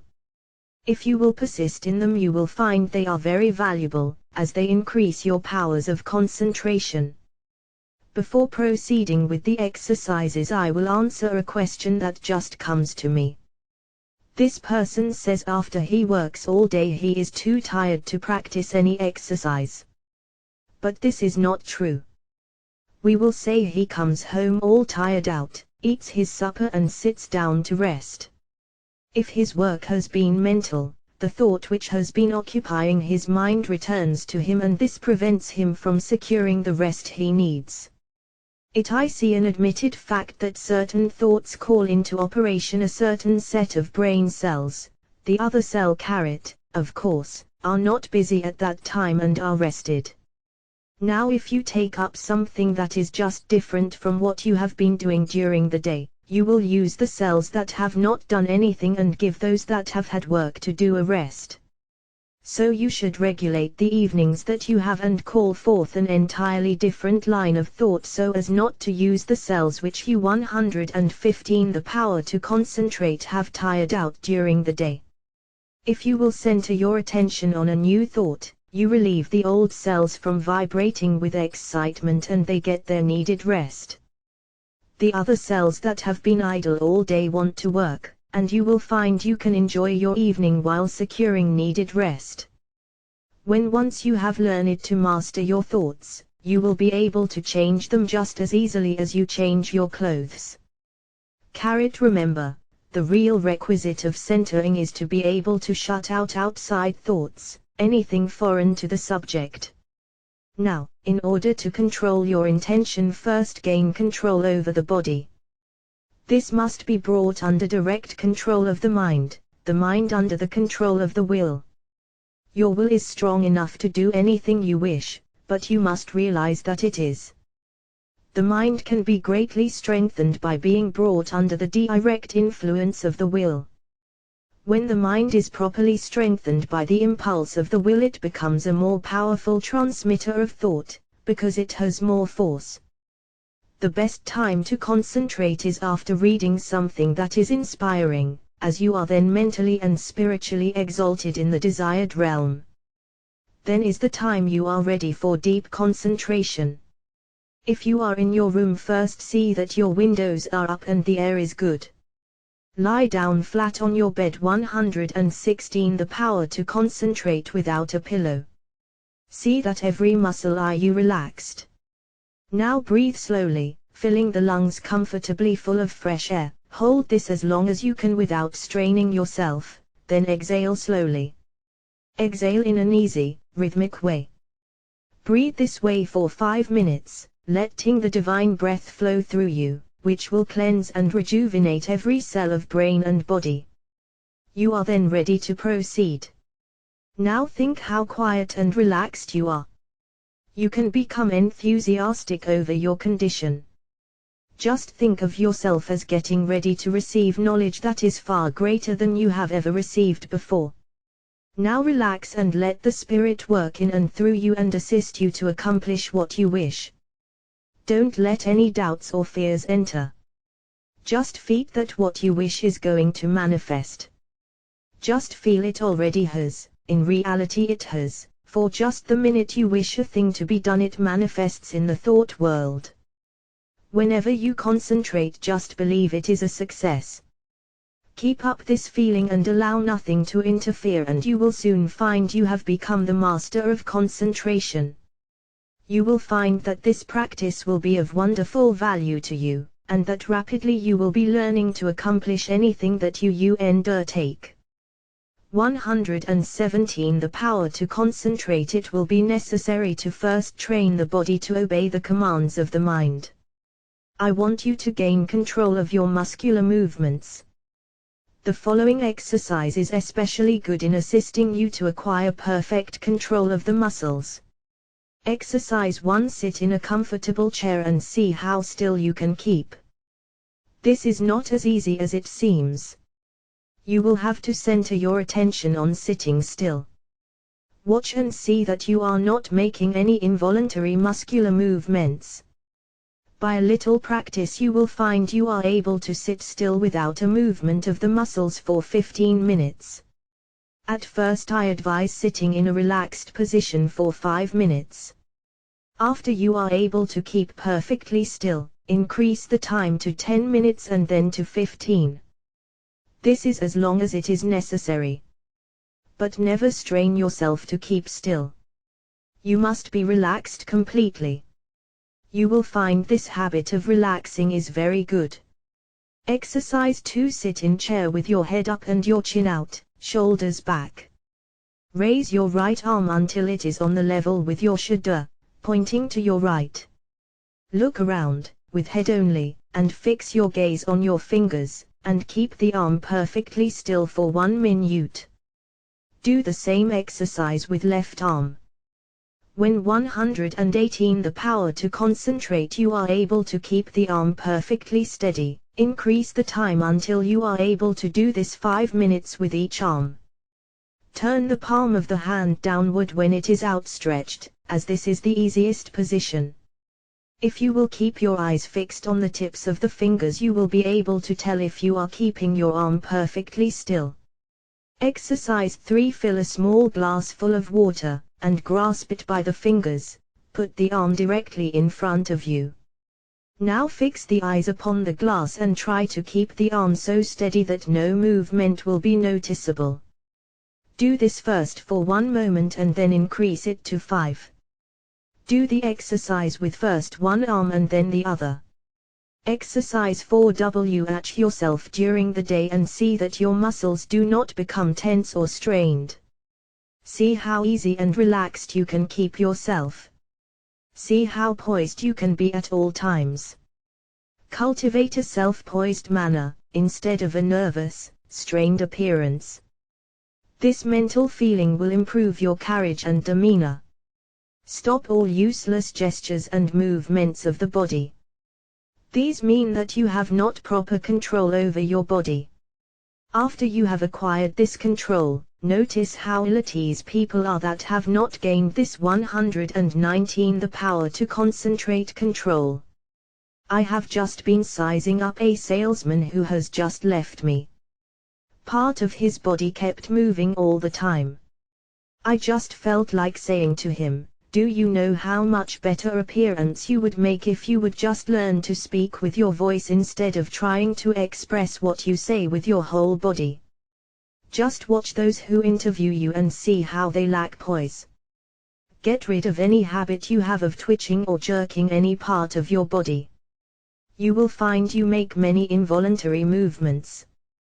You can quickly stop any of these by merely centering your attention on the thought, "I will not." If you are in the habit of letting noises upset you, just exercise control. When the door slams, or something falls, etc., just think of these as exercises in self-control. You will find many exercises like this in your daily routine. The purpose of the above exercises is to gain control over the involuntary muscular movement, making your actions entirely voluntary. The following exercises are arranged to bring your voluntary muscles under the control of the will, so that your mental forces may control your muscular movements. Exercise 5. Move your chair up to a table, placing your hands upon it, clenching the fists, keeping the back of the hand on the table, the thumb 120 the power to concentrate doubled over the fingers. Now fix your gaze upon the fist for a while, then gradually extend the thumb, keeping your whole attention fixed upon the act, just as if it were a matter of greater importance. Then gradually extend your first finger, then your second and so on until you open the rest. Then reverse the process, closing first the last one opened and then the rest, and finally you will have the fist again in the original position with the thumb closed over the finger. Do this exercise with the left hand. Keep up this exercise first with one hand and then the other until you have done it 5 times with each hand. In a few days you can increase it to 10 times. The chances are that the above exercises will at first make you tired, but it is important for you to practice these monotonous exercises so you can control your attention. It also gives you control over your muscular movement. The attention, of course, must be kept closely on each movement of the hand. If it is not, you of course lose the value of the exercise. Exercise 6. Put the right hand on knee, both fingers and thumb closed, except the first finger, which points out in front of you. Then move the finger slowly from side to side, keeping the attention fixed upon the end of the finger. 121. The power to concentrate. You can make up a variety of exercises like these. It is good training to plan out different ones. The main point you should keep in mind is that the exercise should be simple and that the attention should be firmly fixed upon the moving part of the body. You will find your attention will not want to be controlled and will try to drift to something more interesting. This is just where these exercises are of value, and you must control your attention and see it is held in the right place and does not wander away. You may think these exercises very simple and of no value, but I promise you in a short time you will notice that you have a much better control over your muscular movements, carriage and demeanor, and you will find that you have greatly improved your power of attention, and can center your thoughts on what you do, which of course will be very valuable. No matter what you may be doing, imagine that it is your chief object in life. Imagine you are not interested in anything else in the world but what you are doing. Do not let your attention get away from the work you are at. Your attention will no doubt be rebellious, but control it and do not let it control you. When once you conquer the rebellious attention, you have achieved a greater victory that you can realize at the time. Many times. 122. The power to concentrate. Afterwards you will be thankful you have learned to concentrate your closest attention upon the object at hand. Let no day go by without practicing concentrating on some familiar object that is interesting. Never choose an interesting object, as it requires less attention. The less interesting it is, the better exercise will it be. After a little practice you will find you can center your attention on uninteresting subjects at will. The person who can concentrate can gain full control over his body and mind and be the master of his inclinations, not their slave. When you can control yourself, you can control others. You can develop a will that will make you a giant compared with the man who lacks willpower. Try out your willpower in different ways until you have it under such control that just as soon as you decide to do a thing you go ahead and do it. Never be satisfied with the "I did fairly well" spirit, but put forward your best efforts. Be satisfied with nothing else. When you have gained this, you are the man you were intended to be. Exercise 7. Concentration increases the sense of smell. When you take a walk, or drive in the country, or pass a flower garden, concentrate on 123. The power to concentrate the odor of flowers and plants. See how many different kinds you can detect. Then choose one particular kind and try to sense only this. You will find that this strongly intensifies the sense of smell. This differentiation requires, however, a peculiarly attentive attitude. When sense of smell is being developed, you should not only shut out from the mind every thought but that of odor, but you should also shut out cognizance of every odor save that upon which your mind, for the time, is concentrated. You can find plenty of opportunity for exercises for developing the sense of smell. When you are out in the air, be on the alert for the different odors. You will find the air laden with all kinds, but let your concentration upon the one selected be such that a scent of its fragrance in after years will vividly recall the circumstances of this exercise. The object of these exercises is to develop concentrated attention, and you will find that you can, through their practice, control your mind and direct your thoughts just the same as you can your arm. Exercise 8. Concentration. Copyright symbol N. The within. Lie down and thoroughly relax your muscles. Concentrate on the beating of your heart. Do not pay any attention to anything else. Think how this great organ is pumping the blood to every 124 the power to concentrate part of the body. Try to actually picture the blood leaving the great reservoir and going in one stream right down to the toes. Picture another going down the arms to the tips of the fingers. After a little practice you can actually feel the blood passing through your system. If, at any time, you feel weak in any part of the body, will that an extra supply of blood shall go there. For instance, if your eyes feel tired, picture the blood coming from the heart passing up through the head and out to the eyes. You can wonderfully increase your strength by this exercise. Men have been able to gain such control over the heart that they have actually stopped it from beating for 5 minutes. This, however, is not without danger, and is not to be practiced by the novice. I have found the following a very helpful exercise to take just before going to bed and on rising in the morning. Say to yourself, every cell in my body thrills with life, every part of my body is strong and healthy. I have known a number of people to greatly improve their health in this way. You become what you picture yourself to be. If your mind thinks of sickness in connection with self, you will be sick. If you imagine yourself in strong, vigorous health, the image will be realized. You will be healthy. 125 The power to concentrate. Exercise 9. Concentrating on sleep. What is known as the water method is, although very simple, very effective in inducing sleep. Put a full glass of clear water on a table in your sleeping room. Sit in a chair beside the table and gaze into the glass of water and think how calm it is. Then picture yourself getting into just as calm a state. In a short time you will find the nerves becoming quiet and you will be able to go to sleep. Sometimes it is good to picture yourself becoming drowsy to induce sleep, and, again, the most persistent insomnia has been overcome by one thinking of himself as some inanimate object. For instance, a hollow log in the depths of the cool, quiet forest. Those who are troubled with insomnia will find these sleep exercises that quiet the nerves very effective. Just keep the idea in your mind that there is no difficulty in going to sleep. Banish all fear of insomnia. Practice these exercises and you will sleep.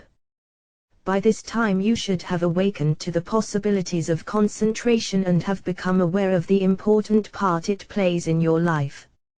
Exercise 10. Concentration will save energy and appearance. Watch yourself and see if you are not in the habit of moving your hands. 126 The power to concentrate. Thumping something with your fingers or twirling your mustache. Some have the habit of keeping their feet going as, for instance, tapping them on the floor. Practice standing before a mirror and see if you are in the habit of frowning or causing wrinkles to appear in the forehead. Watch others and see how they needlessly twist their faces in talking. Any movement of the face that causes the skin to wrinkle will eventually cause a permanent wrinkle. As the face is like a piece of silk, you can make a fold in it a number of times and it will straighten out of itself. But, if you continue to make a fold in it, it will in time be impossible to remove it. By concentration you can stop the worry habit. If you are in the habit of worrying over the merest trifles, just concentrate on this a few minutes and see how needless it is. If you are also in the habit of becoming irritable or nervous at the least little thing, check yourself instantly when you feel yourself becoming so. Start to breathe deeply. Say, I will not be so weak, I am master of myself, and you will quickly overcome your condition. Exercise 1T. By concentration you can control your temper. If you are one of those that flare up at the slightest provocation and never try to control yourself, just think this over. 127 The power to concentrate a minute. Does it do you any good? Do you gain anything by it? Doesn't it put you out of poise for some time? Don't you know that this grows on you and will eventually make you despised by all who have any dealings with you? Everyone makes mistakes and, instead of becoming angry at their perpetrators, just say to them, "Be more careful next time." This thought will be impressed on them and they will be more careful. But, if you continually complain about their making a mistake, the thought of a mistake is impressed on them and they will be more likely to make mistakes in the future. All lack of self-control can be conquered if you will but learn to concentrate. Many of you who read this may think you are not guilty of either of these faults, but if you will carefully watch yourself you will probably find that you are. If so, you will be greatly helped by repeating this affirmation each morning. I am going to try today not to make a useless gesture or to worry over trifles, or become nervous or irritable. I intend to be calm, and, no difference what may be the circumstances, I will control myself. Henceforth I resolve to be free from all signs that show lack of self-control. At night quickly review your actions during the day and see how fully you realize your 128 the power to concentrate aim. At first you will, of course, have to plead guilty of violation a few times, but keep on, and you will soon find that you can live up to your ideal. After you have once gained self-control, however, don't relinquish it. For some time it will still be necessary to repeat the affirmation in the morning and square your conduct with it in the evening. Keep up the good work until, at last, the habit of self-control is so firmly fixed that you could not break it even though you tried. I have had many persons tell me that this affirmation and daily review made a wonderful difference in their lives. You, too, will notice the difference if you live up to these instructions. Exercise 12. Practice talking before a glass. Make 2 marks on your mirror on a level with your eyes, and think of them as 2 human eyes looking into yours. Your eyes will probably blink a little at first. Do not move your head, but stand erect. Concentrate all your thoughts on keeping your head perfectly still. Do not let another thought come into your mind. Then, still keeping the head, eyes and body still, think that you look like a reliable man or woman should, like a person who anyone would have confidence in. Do not let your appearance be such as to justify the 129 the power to concentrate remark, I don't like his appearance. I don't believe he can be trusted. While standing before the mirror, practice deep breathing. See that there is plenty of fresh air in the room, and that you are literally feasting on it. You will find that, as it permeates every cell, your timidity will disappear. It has been replaced by a sense of peace and power. The one who stands up like a man and has control over the muscles of his face and eyes always commands attention. In his conversation, he can better impress those with whom he comes in contact. He acquires a feeling of calmness and strength that causes opposition to melt away before it. 3 minutes a day is long enough for the practice of this exercise. Look at the clock before you commence the exercise, and if you find you can prolong the exercise for more than 5 minutes, do so. The next day sit in a chair and, without looking at the picture, concentrate on it and see if you cannot think of additional details concerning it. The chances are you will be able to think of many more.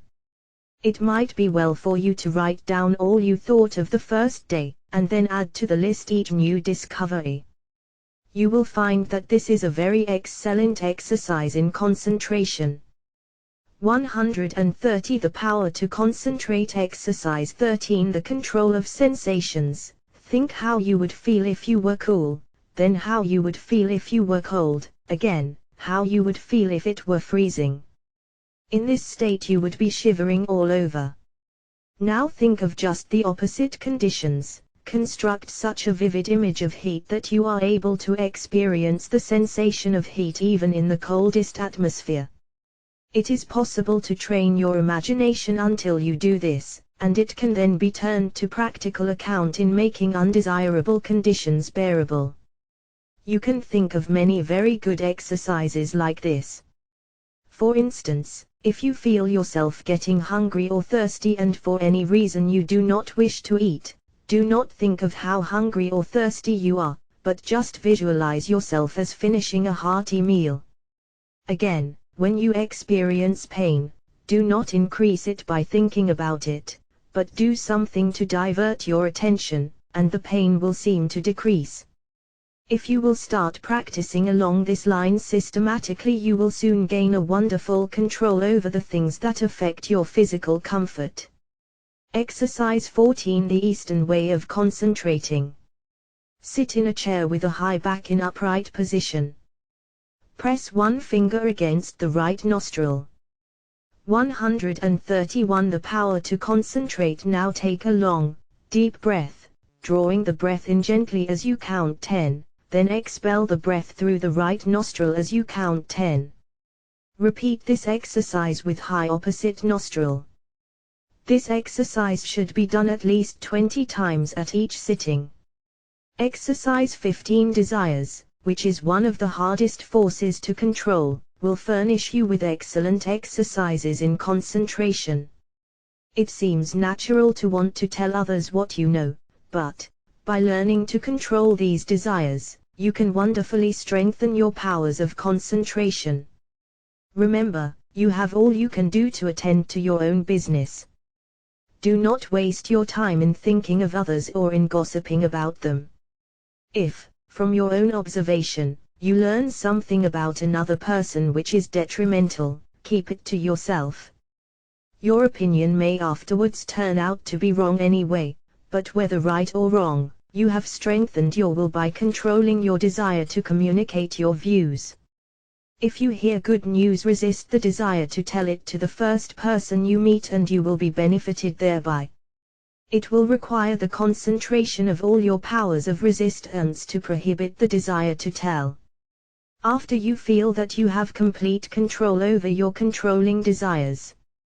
132. The power to concentrate desires. You can then tell your news. But you must be able to suppress the desire to communicate the news until you are fully ready to tell it. Persons who do not possess this power of control over desires are apt to tell things that they should not, thereby often involving both themselves and others in needless trouble. If you are in the habit of getting excited when you hear unpleasant news, just control yourself and receive it without any exclamation of surprise. Say to yourself, nothing is going to cause me to lose my self-control. You will find from experience that this self-control will be worth much to you in business. You will be looked upon as a cool-headed businessman, and this in time becomes a valuable business asset. Of course, circumstances alter cases. At times it is necessary to become enthused. But be ever on the lookout for opportunities for the practice of self-control. He who ruleth his spirit is greater than he who ruleth a city. Exercise 16. When you read, no one can think without first concentrating his thoughts on the subject in hand. Every man and woman should train himself to think clearly. An excellent exercise is to read some short stuff and then write just an abridged statement. Read an article in a newspaper, and see in 138 the power to concentrate how few words you can express it. Reading an article to get only the essentials requires the closest concentration. If you are unable to write out what you read, you will know you are weak in concentration. Instead of writing it out, you can express it orally if you wish. Go to your room and deliver it as if you were talking to someone. You will find exercises like this of the greatest value in developing concentration and learning to think. After you have practiced a number of these simple exercises, read a book for 20 minutes and then write down what you have read. The chances are that at first you will not remember very many details, but with a little practice you will be able to write a very good account of what you have read. The closer the concentration, the more accurate the account will be. It is a good idea when time is limited to read only a short sentence and then try to write it down word for word. When you are able to do this, read 2 or more sentences and treat similarly. The practice will produce very good results if you keep it up until the habit is fixed. If you will just utilize your spare time in practicing exercises like those suggested, you can gain wonderful powers of concentration. You will find that in order to remember 184, the power to concentrate every word in a sentence, you must keep out every thought but that which you wish to remember, and this power of inhibition alone will more than compensate for the trouble of the exercise. Of course, success in all of the above depends largely upon cultivating, through the closest concentration, the power to image or picture what you read, upon the power, as one writer expresses it, of letting the mountains of which we hear loom before us and the rivers of which we read roll at our feet. Exercise 17. Concentration overcomes bad habits. If you have a habit that you want to get rid of, shut your eyes and imagine that your real self is standing before you. Now try the power of affirmation. Say to yourself, "You are not a weakling, you can stop this habit if you want to. This habit is bad and you want to break it." Just imagine that you are someone else giving this advice. This is very valuable practice. You, in time, see yourself as others see you. The habit loses its power over you and you are free. If you will just form the mental image of controlling yourself as another person might, you will take a delight in breaking bad habits. I have known a number of men to break themselves of drinking in this way. 135. The power to concentrate. Exercise 18. Sit in a chair and place a clock with a second hand on the table. Follow the second hand with your eyes as it goes around. Keep this up for 5 minutes, thinking of nothing else but the second hand. This is a very good exercise when you only have a few minutes to spare, if you are able to keep every other thought in the stream of consciousness subordinate to it. As there is little that is particularly interesting about the second hand, it is hard to do this, but in the extra effort of willpower required to make it successful lies its value. Always try to keep as still as possible during these exercises. In this way you can gain control over nerves, and this quieting effect is very good for them. Watch concentration. Exercise 19. A belief in the power to concentrate is of course very important. I purposely did not put this exercise in the beginning where it naturally belongs because I wanted you to know that you could learn to concentrate. If you have practiced the above exercises, you have now developed this concentration power to a considerable extent, and therefore you have faith concentration. 186. The power to concentrate. In the power of concentration, but you can still become a much stronger believer in it. We will say that you have some desire or wish you want fulfilled, or that you need some special advice. You first clearly picture what is wanted and then you concentrate on getting it. Have absolute faith that your desires will be realized. Believe that it will, according to your belief, be fulfilled. Never, at this time, attempt to analyze the belief. You don't care anything about the whys and wherefores. You want to gain the thing you desire, and if you concentrate on it in the right way you will get it. Never think you will not succeed, but picture what is wanted as already yours, and yours it surely will be. A caution. Do you ever feel distrust in yourself? If you do, just ask yourself, which self do I mistrust? Then say, my higher self cannot be affected. Then think of the wonderful powers of the higher self. There is a way to overcome all difficulties, and it is a delight for the human soul to do so. Instead of wasting precious thought force by dreading or fearing a disagreeable interview or event, instead devote the time and concentrated thought in how to make the best of the interview or event, and you set distrust. 137. The power to concentrate will find that it will not be as unpleasant as you thought it would be. Most of our troubles are but imaginary, and it is the mental habit of so dreading them that really acts as a magnet in attracting those that really do come. Your evil circumstances are created or attracted by your own negative fears and wrong thoughts, and are a means of teaching you to triumph over all evils by discovering that which is inherent within yourself. You will find it helpful in overcoming self-distrust, to stop and think why you are concentrating your forces, and by so doing you become more closely attached to the higher self, which never distrusts.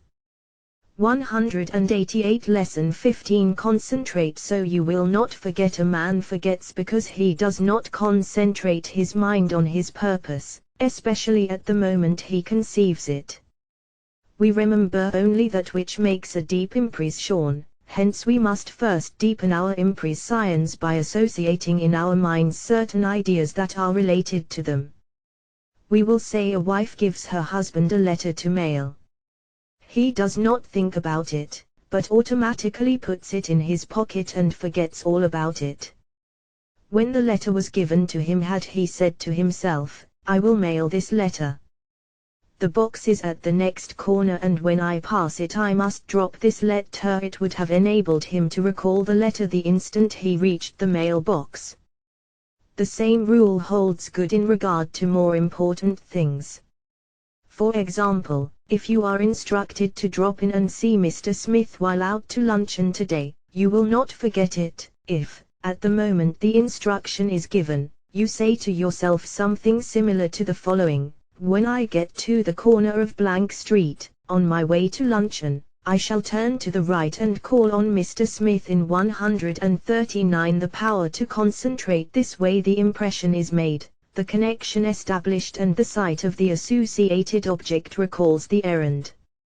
The important thing to do is to deepen the impression at the very moment it enters your mind. This is made possible, not only by concentrating the mind upon the idea itself, but by surrounding it with all possible association of ideas, so that each one will reinforce the others.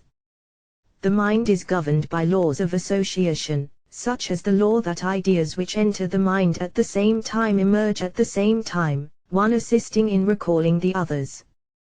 The reason why people cannot remember what they want to is that they have not concentrated their minds sufficiently on their purpose at the moment when it was formed. You can train yourself to remember in this way by the concentration of the attention on your purpose, in accordance with the laws of association. When once you form this habit, the attention is easily centered and the memory easily trained. Then your memory, instead of failing you at crucial moments, becomes a valuable asset in your everyday work. Select some picture, put it on a table and then look at it for 2 minutes. Concentrate your exercise in memory concentration. 140 The power to concentrate tension on this picture. Observe every detail, then shut your eyes and see how much you can recall about it. Think of what the picture represents, whether it is a good subject, whether it looks natural.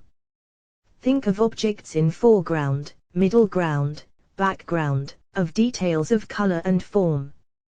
Now open your eyes and hold yourself rigidly to the correction of each and every mistake. Close eyes again and notice how much more accurate your picture is. Practice until your mental image corresponds in every particular to the original. Nature is a wonderful instructor. But there are very few who realize that when we get in touch with nature we discover ourselves. That by listening to her voice, with that curious, inner sense of ours, we learn the oneness of life and wake up to our own latent powers. Few realize that the simple act of listening and concentrating is our best interior power, for it brings us into close contact with the highest, just as our other senses bring us into touch with the coarser side of human nature. The closer we live to nature, the more developed is this sense. So-called civilization has overdeveloped our other senses at the expense of this one. Children unconsciously realize the value of concentration. For instance, when a child **41 the power to concentrate has a difficult problem to solve, and gets some knotty point which he finds himself mentally unable to do, though he tries his hardest, he will pause and keep quite still, leaning on his elbow, apparently listening.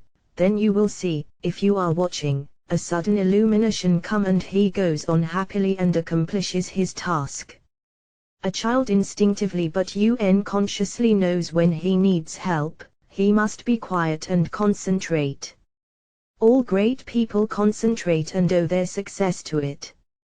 The doctor thinks over the symptoms of his patient, waits, listens for the inspiration, though quite unconscious, perhaps, of doing so. The one who diagnoses in this way seldom makes mistakes. An author thinks his plot, holds it in his mind, and then waits, and illumination comes. If you want to be able to solve difficult problems, you must learn to do the same. 142 Lesson 16 How concentration can fulfill your desire. It is a spiritual law that the desire to do necessarily implies the ability to do. You have all read of Aladdin's lamp which accomplished such wonderful things. This, of course, is only a fairy story, but it illustrates the fact that man has within him the power, if he is able to use it, to gratify his every wish. If you are unable to satisfy your deepest longings, it is time you learned how to use your God-given powers. You will soon be conscious that you have latent powers within, capable when once developed of revealing to you priceless knowledge and unlimited possibilities of success. Man should have plenty of everything and not merely substance to live on as so many have. All natural desires can be realized. It would be wrong for the infinite to create wants that could not be supplied. Man's very soul is in his power to think, and it, therefore, is the essence of all created things. Every instinct of man leads to thought, and in every thought there is great possibility, because true thought development, when allied 143 the power to concentrate to those mysterious powers which perhaps transcend it, has been the cause of all the world's true progress. In the silence we become conscious of that something which transcends thought and which uses thought as a medium for expression. Many have glimpses of that something, but few ever reach the state where the mind is steady enough to fathom these depths. Silent, concentrated thought is more potent than spoken words, for speech distracts from the focusing power of the mind by drawing more and more attention to the without. Man must learn more and more to depend on himself, to seek more for the infinite within. It is from this source alone that he ever gains the power to solve his practical difficulties. No one should give up when there is always the resources of infinity. The cause of failure is that men search in the wrong direction for success, because they are not conscious of their real powers that when used are capable of guiding them. The infinite within is foreign to those persons who go through life without developing their spiritual powers. But the infinite helps only he who helps himself. There is no such thing as a special providence. Man will not receive help from the infinite except to the extent that he believes and hopes and prays for help from this great source. 144 The power to concentrate. Concentrate on what you want and get it. The weakling is controlled by conditions. The strong man controls conditions. You can be either the conqueror or the conquered. By the law of concentration you can achieve your heart's desire. This law is so powerful that that which at first seems impossible becomes attainable. By this law what you see first as a dream becomes a reality. Remember that the first step in concentration is to form a mental image of what you wish to accomplish. This image becomes a thought seed that attracts thoughts of a similar nature. Around this thought, when it is once planted in the imagination or creative region of the mind, you group or build associated thoughts which continue to grow as long as your desire is keen enough to compel close concentration. Form the habit of thinking of something you wish to accomplish for 5 minutes each day. Shut every other thought out of consciousness. Be confident that you will succeed. Make up your mind that all obstacles that are in your way will be overcome and you can rise above any environment. You do this by utilizing the natural laws of the thought world, which are all powerful. The power to concentrate. A great aid in the development of concentration is to write out your thoughts on that which lies nearest your heart and to continue, little by little, to add to it until you have as nearly as possible exhausted the subject. You will find that each day as you focus your forces on this thought at the center of the stream of consciousness, new plans, ideas and methods will flash into your mind.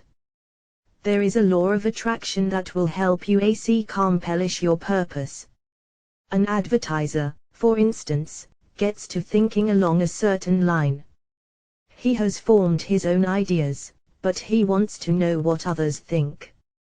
He starts out to seek ideas and he soon finds plenty of books, plans, designs, etc., on the subject, although when he started he was not aware of their existence. The same thing is true in all lines. We can attract those things that will help us. Very often we seem to receive help in a miraculous way. It may be slow in coming, but once the silent unseen forces are put into operation, they will bring results so long as we do our part. They are ever present and ready to aid those who care to use them. By forming a strong mental image of your desire, you plant the thought seed which begins working in your interest and, in time, that desire, if in harmony with your higher nature, will materialize. 146. The power to concentrate. It may seem that it would be unnecessary to caution you to concentrate only upon achievement that will be good for you and work no harm to another, but there are many who forget others and their rights, in their anxiety to achieve success. All good things are possible for you to have, but only as you bring your forces into harmony with that law that requires that we mete out justice to fellow travelers as we journey along life's road.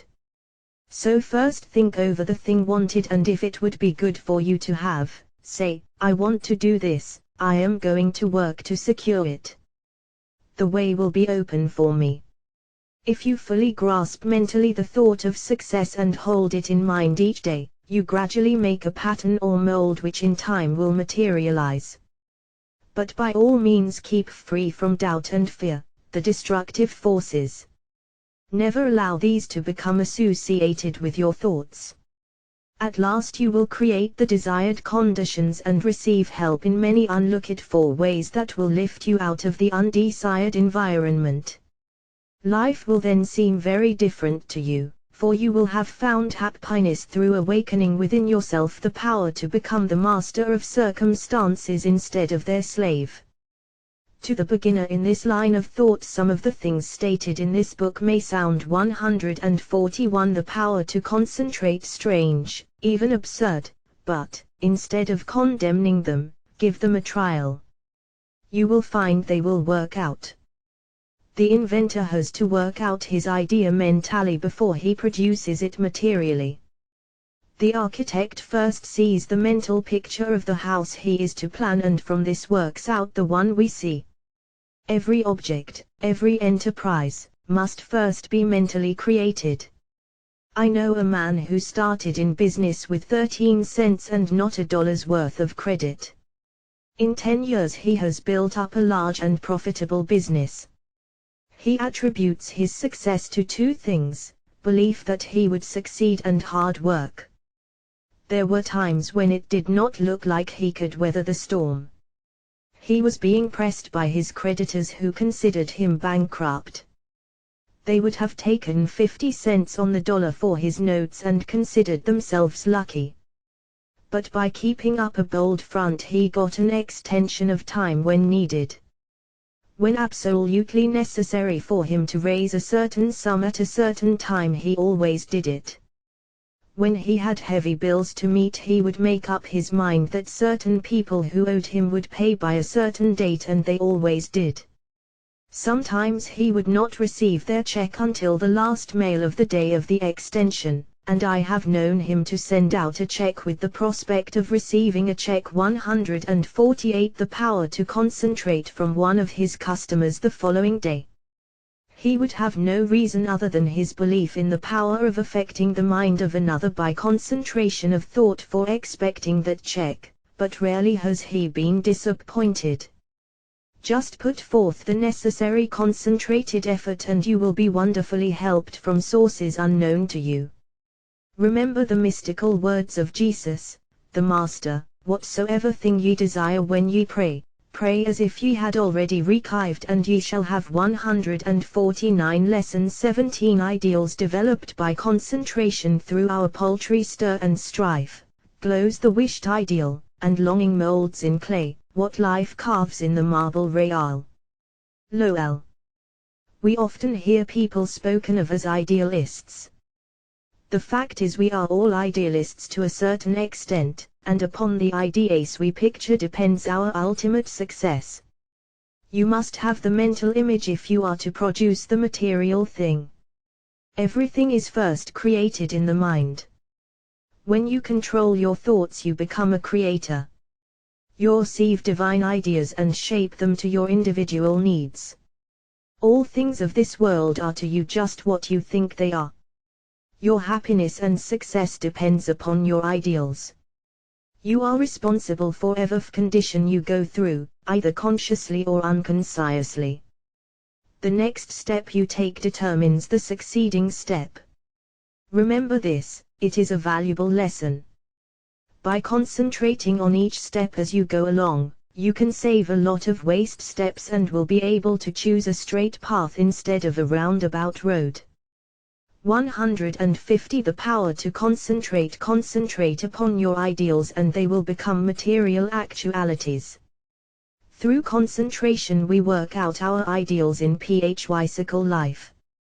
Your future depends upon the ideals you are forming now. Your past ideals are determining your present. Therefore, if you want a bright future, you must begin to prepare for it today. If persons could only realize that they can only injure themselves, that when they are apparently injuring others they are really injuring themselves, what a different world this would be. We say a man is as changeable as the weather. What is meant is his ideals change. Every time you change your ideal you think differently. You become like a rudderless boat on an ocean. Therefore realize the importance of holding to your ideal until it becomes a reality. You get up in the morning determined that nothing will make you lose your temper. This is your ideal of a person of real strength and poise. Something takes place that upsets you completely and you lose your temper. If you had just thought a second of what a well-poised person implies, you would not have become angry. You lose your poise when you forget your ideal. Each time we allow our ideals to be shattered, we also weaken our 151 The power to concentrate. Willpower. Holding to your ideals develops willpower. Don't forget this. Why do so many men fail? Because they don't hold to their ideal until it becomes a mental habit. When they concentrate on it to the exclusion of all other things, it becomes a reality. I am that which I think myself to be. Ideals are reflected to us from the unseen spirit. The laws of matter and spirit are not the same. One can be broken, but not the other. To the extent that ideals are kept is your future assured. It was never intended that man should suffer. He has brought it upon himself by disobeying the laws of nature. He knows them, so cannot plead ignorance. Why does he break them? Because he does not pay attention to those ideals flashed to him from the infinite spirit. Life is but one continuous unfoldment, and you can be happy every step of the way or miserable, as you please. It all depends upon how we entertain those silent whisperings that come from we know not where.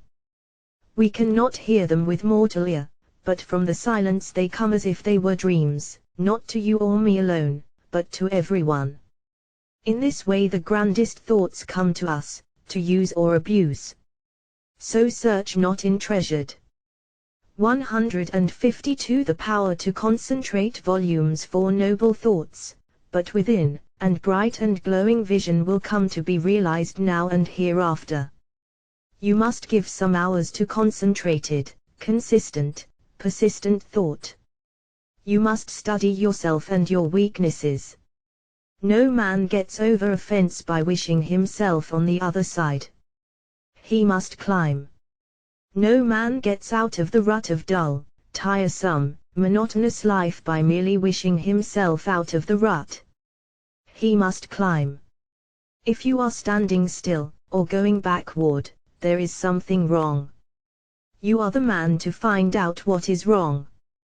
Don't think that you are neglected, or not understood, or not appreciated. Such thoughts are the thoughts of failure. Think hard about the fact that men who have got what you envy got it by working for it. Don't pity yourself, criticize yourself. You know that the only thing in the world that you have got to count upon is yourself. 153 Lesson 18 Mental Control Through Creation. I attended a banquet of inventors recently. Each inventor gave a short talk on something he thought would be accomplished in the future. Many very much needed things were spoken of. One inventor spoke of the possibilities of wireless telephone. Distance, he said, would shortly be annihilated. He thought we would soon be able to talk to the man in the submarine 40 fathoms below the surface and 1,000 miles away.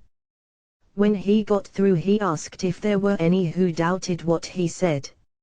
No one spoke up. This was not a case of tactful politeness, as inventors like to argue, but a case where no one present really doubted that the inventor's vision would, in the future, materialize. These shrewd men, some real geniuses, all thought we would in time be able to talk to those 1,000 miles away without media.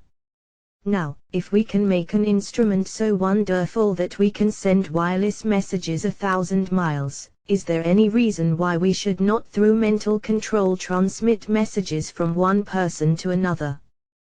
The wireless message should not be as easy to send as the projected thought. 154 The power to concentrate. The day will come when all business will employ highly developed persons to send out influences. These influences will be so dominating that employees will be partly controlled by them, and so you will profit more and more by your mental powers and depend on them to draw to you all forces of a helpful nature. You will receive these unconsciously, but in case yours is the stronger personality, they will carry them out the same as if you had spoken them. This is being done even today. A finely organized company secures the combined effort of all its men.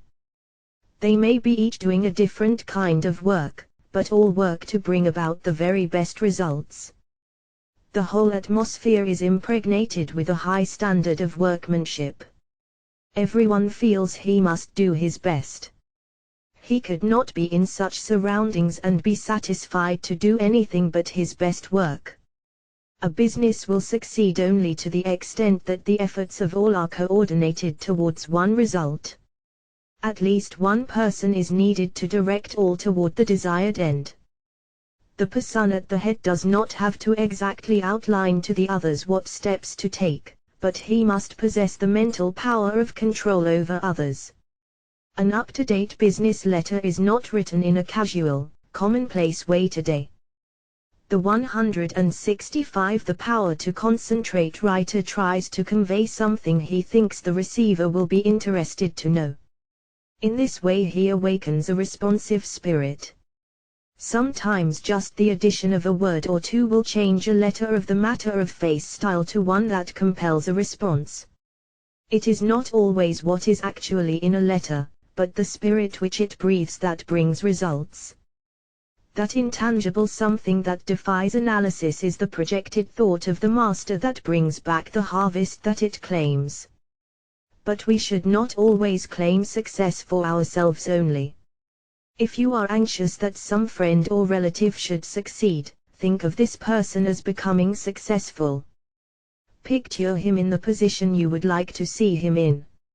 If he has a weakness, desire and command that it be strengthened. Think of his shortcomings which belong to his negative nature as being replaced by positive qualities. Take a certain part of the day to send him thoughts of an upbuilding nature. You can in this way arouse his mental powers into activity, and once aroused, they will assert themselves and claim their own. We can accomplish a great deal more than many of us are ready to believe by sending to another our direct, positive and controlling suggestions of leadership, but whether a man is a success or not is greatly determined by the way he acts on the suggestions he receives. 156. The power to concentrate. We either advance or decline. We never stand still. Every time we accomplish something, it gives us ability to do greater things. The bigger the attempt undertaken, the greater the things accomplished in the future. As a business grows, the head of the business also has to grow. He must advance and be ever the guiding influence. By his power to control, he inspires confidence in those associated with him. Often employees are superior to their employers in some qualities, and, if they had studied, instead of neglected their development, they could have been employers of more commanding influence than those whom they serve. Through your mental power you can generate in another enthusiasm and the spirit of success, which somehow furnishes an impetus to do something worthwhile. In concentrated mental control, there is a latent power more potent than physical force. The person becomes aware that the attitude of the mind has a power of controlling, directing and governing other forces. He has been placed in an attitude capable of acquiring that which he desires. Any of us, no matter how strong we are affected by the mental forces of our environment. There is no one who can remain neutral to influences. The mind cannot be freed from the forces of a place. If the environment 157 the power to concentrate of your place of business is not helpful, it will be harmful. That is why a change of position will often do a person a great deal of good. No person was ever intended to live alone. If you are shut up with only your own thoughts, you suffer from mental starvation. The mind becomes narrow, the mental powers weaken. Living alone often causes some of the milder forms of insanity. If children do not play with those their own age, but associate only with older people, they will take on the actions of the older people. The same is true of older persons if they associate with people younger than they are. They take on the spirit of youth. If you wish to retain your youth, you need the influences of youth. Like attracts like all over the world. The thought element plays a great part in our lives. Every business must not only command physical effort, but it must also command thought effort. There must be coordination of thought. All employers should aim to secure employees who think along similar lines. They will work in fuller sympathy with each other. They will better understand each other. This enables them to help each other, which would be utterly impossible if they were not in sympathy with each other. It is this that goes to make up a perfect organization, which directs and influences them. 158 The power to concentrate toward the one end. Instead of each person being a separate unit, each one is like a spoke in a big wheel. Each member carries his own load, and he would not think of shirking. Anyone working in such an atmosphere could not help turning out his best work. All great leaders must be able to inspire this cooperative spirit. They first secure assistance through their mental control. They then make their assistants realize the value of mental control. Soon there is a close bond between them, they are working toward a single purpose. They profit by their combined effort. The result is that they accomplish much. If your business is conducted in the right spirit, You can instill your thoughts and your ideas into your employees. Your methods and ideas become theirs. They don't know it, but your mental forces are shaping their work. They are just as certain to produce results as any physical force in nature. The up-to-date businessman of the future is going to take pains to get his employees to think and reason better. He will not want them to become depressed or discouraged. There is time that instead of being wasted he will endeavor to have them use in concentrated effort that will be profitable to both employer and employed.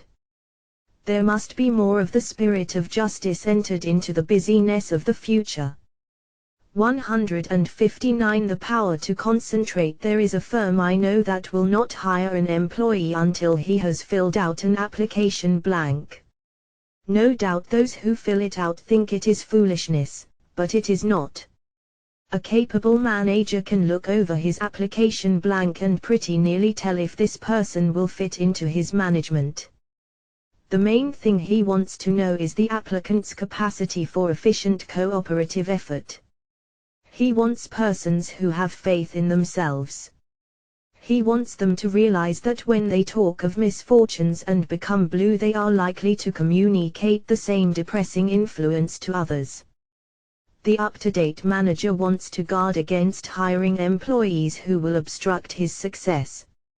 You must realize that every moment spent in thinking of your difficulties of the past, every moment spent in bad company is attracting to you all that is bad, is attracting influences that must be shaken off before you can advance. Many firms prefer to hire employees who never worked before so that they have nothing to unlearn. They are then not trained, but have no bad business habits to overcome. They are more easily guided and grasp the new methods more effectively because they are not contrary to what they have already learned. They are at once started on the right road, and as they cooperate readily they 160 The power to concentrate. Receive the mental support of the management in learning the methods that have been perfected. This inspires confidence in themselves and they soon become efficient and, finally, skilled workers. Most big business firms today employ efficiency experts. Each day or week they are in a different department. They earn their money because they familiarize persons with very little business experience with plans that have taken the expert years of training and much money to perfect. The attitude we take has a great deal more to do with our success than most of us realize. We must be able to generate those forces that are helpful.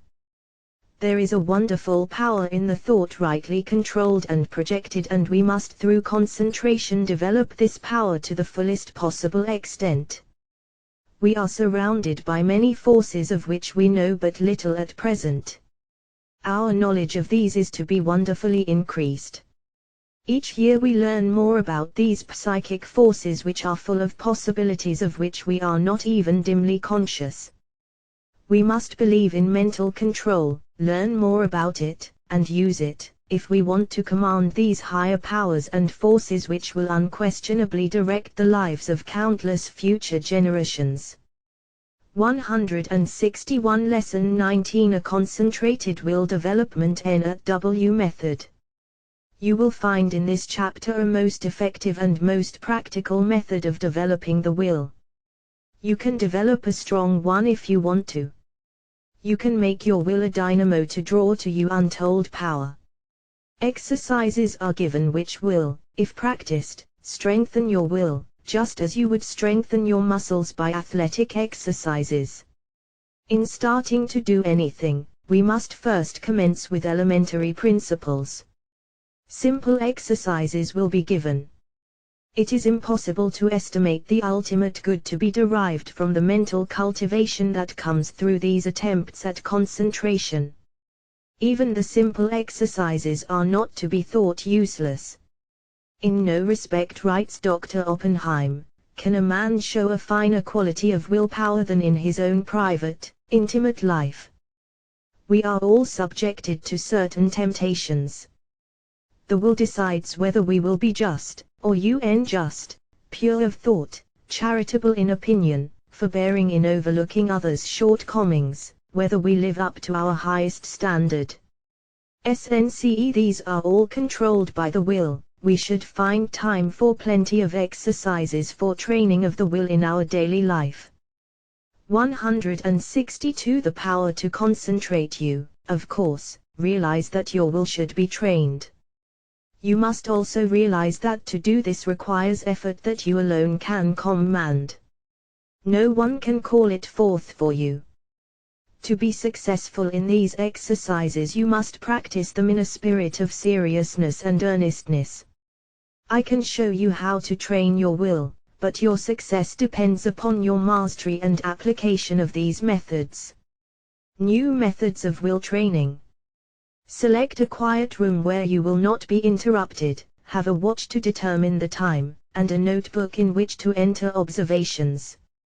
Start each exercise with date and time of day. Exercise 1, time decided on. Select some time of the day when most convenient. Sit in a chair and look at the doorknob for 10 minutes. Then write down what you experienced. At first it will seem strange and unnatural. You will find it hard to hold one position for 10 minutes. But keep as still as you can. The time will seem long, for it will probably be the first time you ever sat and did nothing for 10 minutes. You will find your thoughts wandering from the doorknob, and you will wonder what there can be in this exercise. Repeat this exercise for 6 days.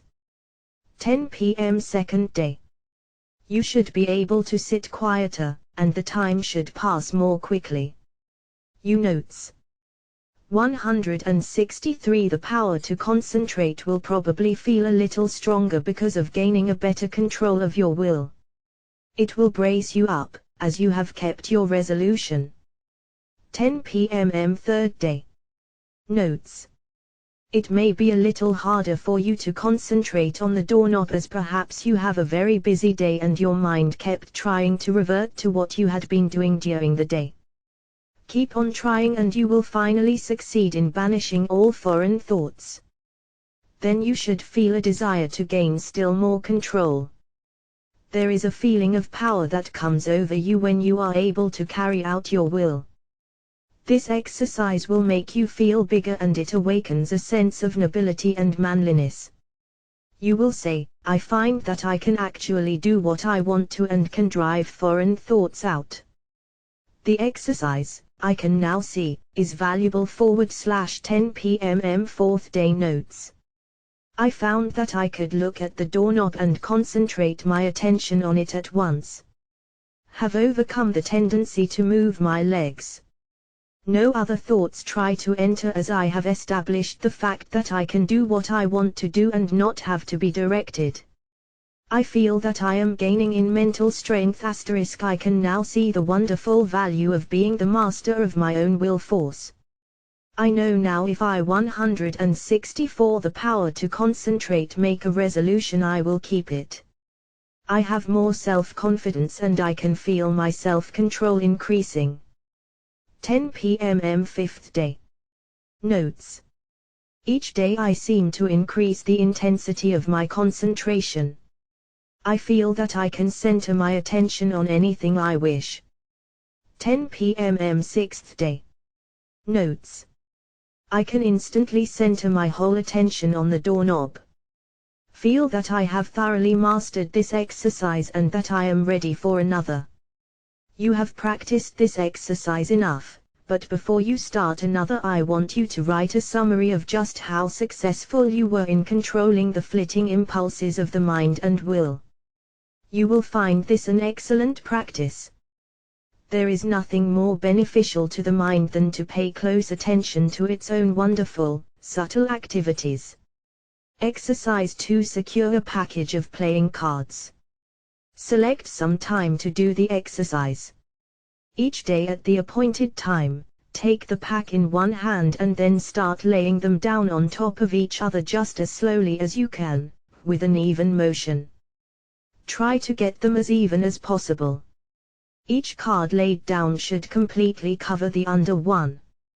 Do this exercise for 6 days. 165 The power to concentrate. First day. Notes: task will seem tedious and tiresome. Requires the closest concentration to make each card completely cover the preceding one. You will probably want to lay them down faster. It requires patience to lay them down so slowly, but benefit is lost if not so placed. You will find that at first your motions will be jerky and impetuous. It will require a little practice before you gain an easy control over your hands and arms. You probably have never tried to do anything in such a calm way. It will require the closest attention of your will.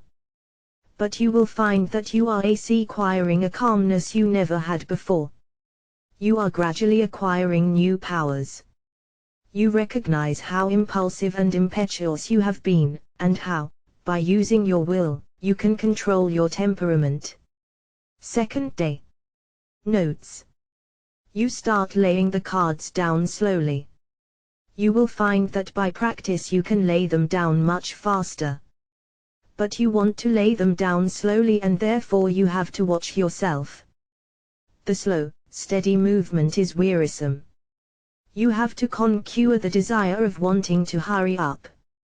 Soon you will find that you can go slowly or fast at will. 166 The power to concentrate. Third day. You still find it hard to go slowly. Your will urges you to go faster. This is especially true if you are impulsive, as the impulsive character finds it very difficult to do anything slowly and deliberately. It goes against the grain. This exercise still is tiresome. But when you do it, it braces you up mentally. You are accomplishing something you do not like to do. It teaches you how to concentrate on disagreeable tasks. Writing these notes down you will find very helpful. Notes: fourth day. I find that I am beginning to place the cards in a mathematical way. I find one card is not completely covering another. I am getting a little careless and must be more careful. I command my will to concentrate more. It does not seem so hard to bring it under control. Fifth day. Notes: I find that I am overcoming my jerky movements, that I can lay the cards down slowly and steadily. I feel that I am rapidly gaining more poise. I am getting better control over my will each day, and my will completely controls my movements. I begin to look on my will as a great governing power. I would not think of parting with the 167 The power to concentrate. Knowledge of will I have gained. I find it is a good exercise and know it will help me to accomplish my tasks. Sixth day. Notes: I begin to feel the wonderful possibilities of the will. It gives me strength to think of the power of will. I am able to do so much more and better work now that I realize that I can control my will action. Whatever my task, my will is concentrated on it. I am to keep my will centered there until the task is finished. The more closely and definitely I determine what I shall do, the more easily the will carries it out. Determination imparts compelling force to the will. It exerts itself more. The will and the end act and react on each other. Seventh day. Notes: now try to do everything you do today faster. Don't hurry or become nervous. Just try to do everything faster, but in a steady manner. You will find that the exercises you have practiced in retardation have steadied your nerves, and thereby made it possible to increase your speed. The will is under your command. Make it carry out resolutions rapidly. This is how you build up your self-control and your self-command. It is then that the human machine acts as its author dictates. 168 The power to concentrate. You certainly should now be able to judge of the great benefit that comes from writing out your introspections each day. Of course you will not have the exact experiences given in these examples, but some of these will fit your case. Be careful to study your experiences carefully and make as true a report as you can. Describe your feelings just as they seem to you. Allow your fancies to color your report and it will be worthless. You have pictured conditions as you see them. In a few months, if you again try the same exercises, you will find your report very much better. By these introspections, we learn to know ourselves better, and with this knowledge can wonderfully increase our efficiency. As you become used to writing out your report, it will be more accurate. You thus learn how to govern your impulses, activities and weaknesses.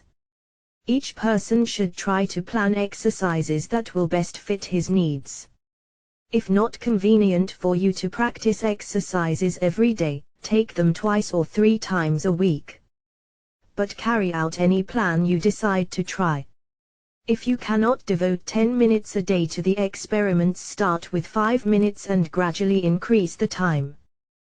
The exercises given are only intended for examples. Will training without asterisk exercise. There are many people who do not want to take the time 169 the power to concentrate to practice exercises, so the following instructions for training the will are given to them. By willing and realizing, the will grows. Therefore, the more you will, the more it grows, and builds up power. No matter whether your task is big or small, make it a rule to accomplish it in order to fortify your will. Form the habit of focusing your will in all its strength upon the subject to be achieved.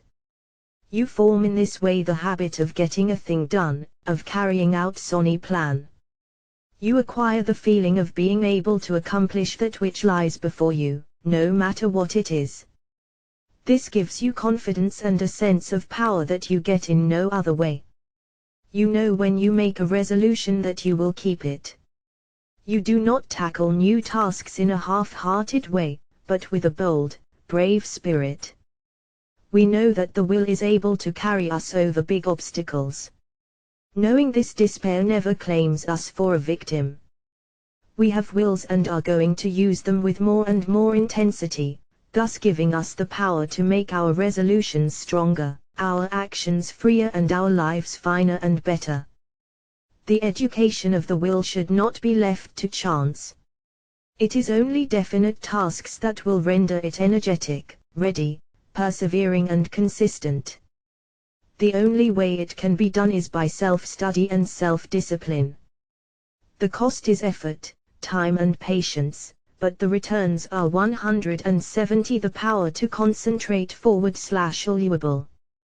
There are no magical processes leading to will development, but the development of your will works wonders for you because it gives you self-mastery, personal power and energy of character. Concentration of the aim to win. The adaptability of persons to their business environment is more a matter of determination than anything else. In this age we hear a good deal of talk about a man's aptitudes. Some of his aptitudes, some of his powers, may be developed to a wonderful extent, but he is really an unknown quality until all his latent powers are developed to their highest possible extent. He may be a failure in one line and a big success in another. There are many successful men, who did not succeed well at what they first undertook, but they profited by their efforts in different directions, and this fitted them for higher things, whereas had they refused to adjust themselves to their environment, the tide of progress would have swept them into oblivion. My one aim in all my works is to try and arouse in the individual the effort and determination to develop his full capacities, his highest possibilities. One thing I want you to realize at the start, that it is not so much ability, as it is the will to do that counts.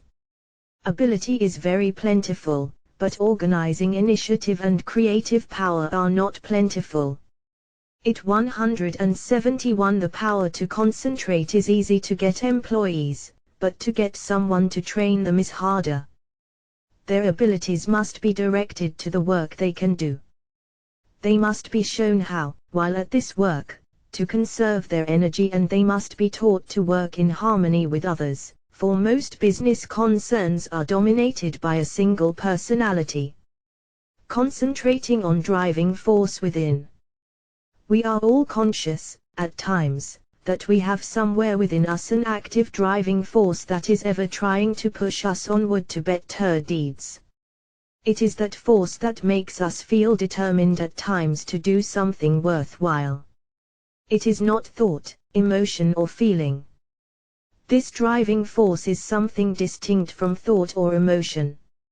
It is a quality of the soul, and therefore it has a consciousness all its own. It is the I will do of the will. It is the force that makes the will concentrate. Many have felt this force working within them, driving them on to accomplish their tasks. All great men and women become conscious that this supreme and powerful force is their ally in carrying out great resolutions. This driving force is within all, but until you reach a certain stage you do not become aware of it. It is most useful to the worthy. It springs up naturally without any thought of training. It comes unprovoked and leaves unnoticed. Just what this force is we do not 172 the power to concentrate know, but we do know that it is what intensifies the will in demanding just and harmonious action. The ordinary human being, merely as merchandise, if he could be sold as a slave, would be worth $10,000.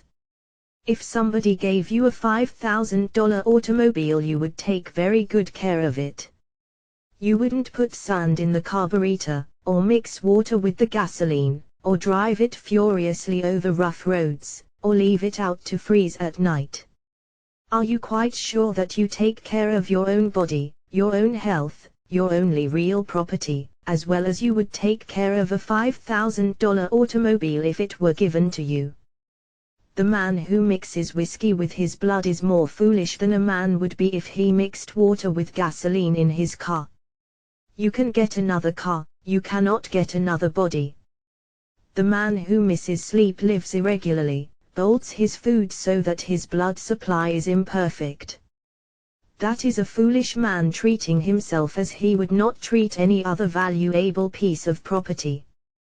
Do you try to talk with men and women who know more than you do, and do you listen rather than try to tell them what you know? 173 The power to concentrate. There are 100,000 men of 50, and men of 60, running along in the old rut, any one of whom could get out of it and be counted among the successful men if only the spark could be found to explode the energy within them now going to waste. Each man must study and solve his own problem. 174 Lesson XX Concentration reviewed. In bringing this book to a close, I again want to impress you with the inestimable value of concentration, because those who lack this great power, or rather who fail to develop it, will generally suffer from poverty and unhappiness, and their life's work will most often be failure, while those who develop and use it will make the most of life's opportunities. I have tried to make these lessons practical, and I am sure that many will find them so. Of course, the mere reading of them will not do you a great deal of good, but, if the exercises are practiced and worked out and applied to your own individual case, you should be able to acquire the habit of concentration in such measure as to greatly improve your work and increase your happiness. But remember, the best instruction can only help you to the extent to which you put it into practice. I have found it an excellent idea to read a book through first, and then reread it, and when you come to an idea that appeals to you, stop and think about it, then if applicable to you, repeat it over and over, that you will be impressed by it. In this way you can form the habit of picking out all the good things you read, and these will have a wonderful influence on your character. 175 The power to concentrate. In this closing chapter, I want to impress you to concentrate on what you do, instead of performing most of your work unconsciously or automatically, until you have formed habits that give you the mastery of your work and your life powers and forces. very often the hardest part of work is thinking about it. When you get right into it, it does not seem so disagreeable. This is the experience of many when they first commence to learn how to concentrate. So never think it a difficult task, but undertake it with the I will spirit, and you will find that its acquirement will be as easy as its application will be useful. Read the life of any great man, and you will generally find that the dominant quality that made him successful was the ability to concentrate. Study those who have been failures, and you will often find that lack of concentration was the cause. One thing at a time, and that done well is a good rule as I can tell. All men are not born with equal powers, but it is the way they are used that counts. Opportunity knocks at every man's door. Those who are successful hear the knock and grasp the chance. The failures believe that luck and circumstances are against them.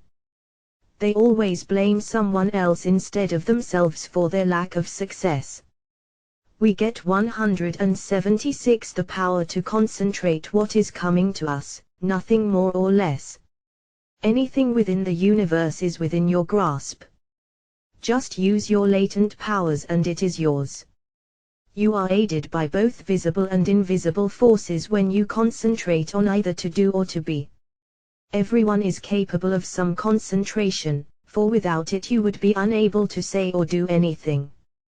People differ in the power to concentrate because some are unable to will to hold the thought in mind for the required time. The amount of determination used determines who has the strongest will.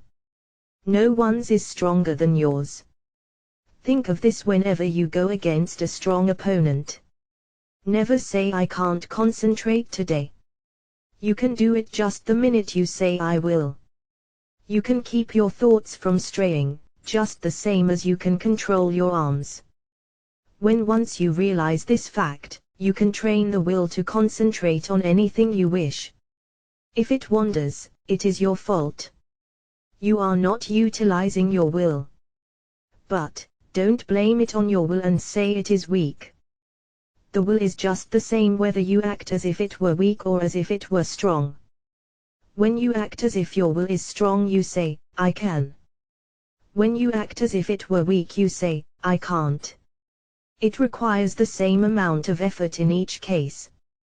177 The power to concentrate. Some men get in the habit of thinking I can't and they fail, others think I can and succeed. So remember, it is for you to decide whether you will join the army of I can't or I can. The big mistake with so many is that they don't realize that when they say I can't, they really say, I won't try. You cannot tell what you can do until you try. Can't means you will not try. Never say you cannot concentrate, for, when you do, you are really saying that you refuse to try. Whenever you feel like saying, I can't, say instead, I possess all will and one can use as much as I wish. You only use as much as you have trained yourself to use. An experiment to try. Before going to bed tonight, repeat, I am going to choose my own thoughts, and to hold them as long as I choose. I am going to shut out all thoughts that weaken or interfere, that make me timid. My will is as strong as anyone else. While going to work the next morning, repeat this over. Keep this up for a month and you will find you will have a better opinion of yourself. These are the factors that make you a success. Hold fast to them always. Concentration is nothing but willing to do a certain thing. All foreign thoughts can be kept out by willing that they stay out. You cannot realize your possibilities until you 178 The power to concentrate means to direct your mind. You then do consciously what you have before done unconsciously. In this way you note mistakes, overcome bad habits and perfect your conduct. You have at times been in a position that required courage and you were surprised at the amount you showed. Now, when once you arouse yourself, you have this courage all the time and it is not necessary to have a special occasion reveal it to you. My object in so strongly impressing this on your mind is to make you aware that the same courage, the same determination that you show at certain exceptionable times you have at your command at all times. It is a part of your vast resources. Use it often and well, in working out the highest destiny of which you are capable. Final concentration instruction. You now realize that, in order to make your life worthy, useful and happy, you must concentrate. A number of exercises and all the needed instruction has been given. It now remains for you to form the highest ideal that you can in the present and live up to that ideal, and try to raise it. Don't waste your time in foolish reading. Select something that is inspiring, that you may become en rapport with those who think thoughts that are worthwhile. Their enthusiasm will inspire and enlighten you. Read slowly and concentrate on what 179 the power to concentrate you are reading. Let your spirit and the spirit of the author commune, and you will then sense what is between the lines, those great things which words cannot express. Pay constant attention to one thing only for a given time and you will soon be able to concentrate. Hang on to that thought ceaselessly until you have attained your object. When you work, let your mind dwell steadily on your task. Think before you speak and direct your conversation to the subject under discussion. Do not ramble. Talk slowly, steadily and connectedly. Never form the hurry habit, but be deliberate in all you do. Assume static attitudes without moving a finger or an eyelid, or any part of your body. Read books that treat of but one continuous subject. Read long articles and recall the thread of the argument. Associate yourself with people who are steady, patient and tireless in their thought, action and work. See how long you can sit still and think on one subject without interruption. Father Time keeps going on and on. Every day he rolls around means one day less for you on this planet. Most of us only try to master the external conditions of this world. We think our success and happiness depends on us doing so. These are of course important and concentrating on the higher self. 180 The power to concentrate. I don't want you to think they are not, but I want you to realize that when death comes, only those inherent and acquired qualities and conditions within the mentality, your character, conduct and soul growth, will go with you. If these are what they should be, you need not be afraid of not being successful and happy, for with these qualities you can mold external materials and conditions. Study yourself. Find your strong points and make them stronger as well as your weak ones and strengthen them. Study yourself carefully and you will see yourself as you really are. The secret of accomplishment is concentration, or the art of turning all your power upon just one point at a time. If you have studied yourself carefully, you should have a good line on yourself, and should be able to make the proper interior readjustments. Remember first, last and always, right thinking and right living, necessarily results in happiness, and it is therefore within your power to obtain happiness. Anyone who is not happy does not claim his birthright. Keep in mind that someday you are going to leave this world and think of what you will take with you.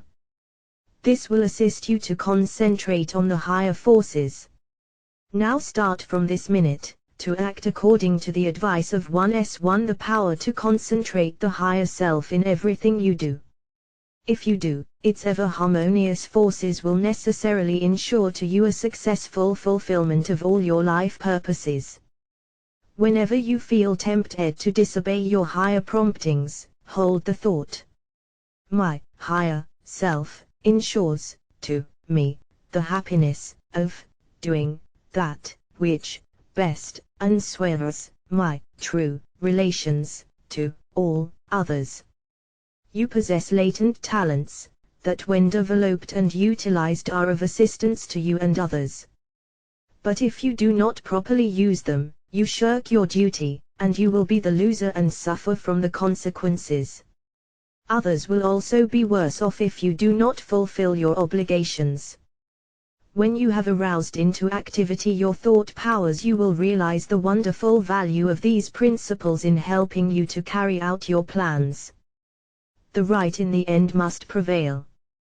You can assist in the working out of the great plan of the universe and thereby gain the reward, or you can work against the great plan and suffer the consequences.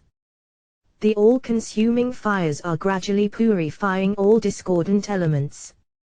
If you choose to work contrary to the law, you will burn in its crucible, so I want you to learn to concentrate intelligently on becoming in harmony with your higher self. Hold the thought, I will live for my best. I seek wisdom. Self 182. The power to concentrate knowledge, happiness, and power to help others. I act from the higher self, therefore only the best can come to me.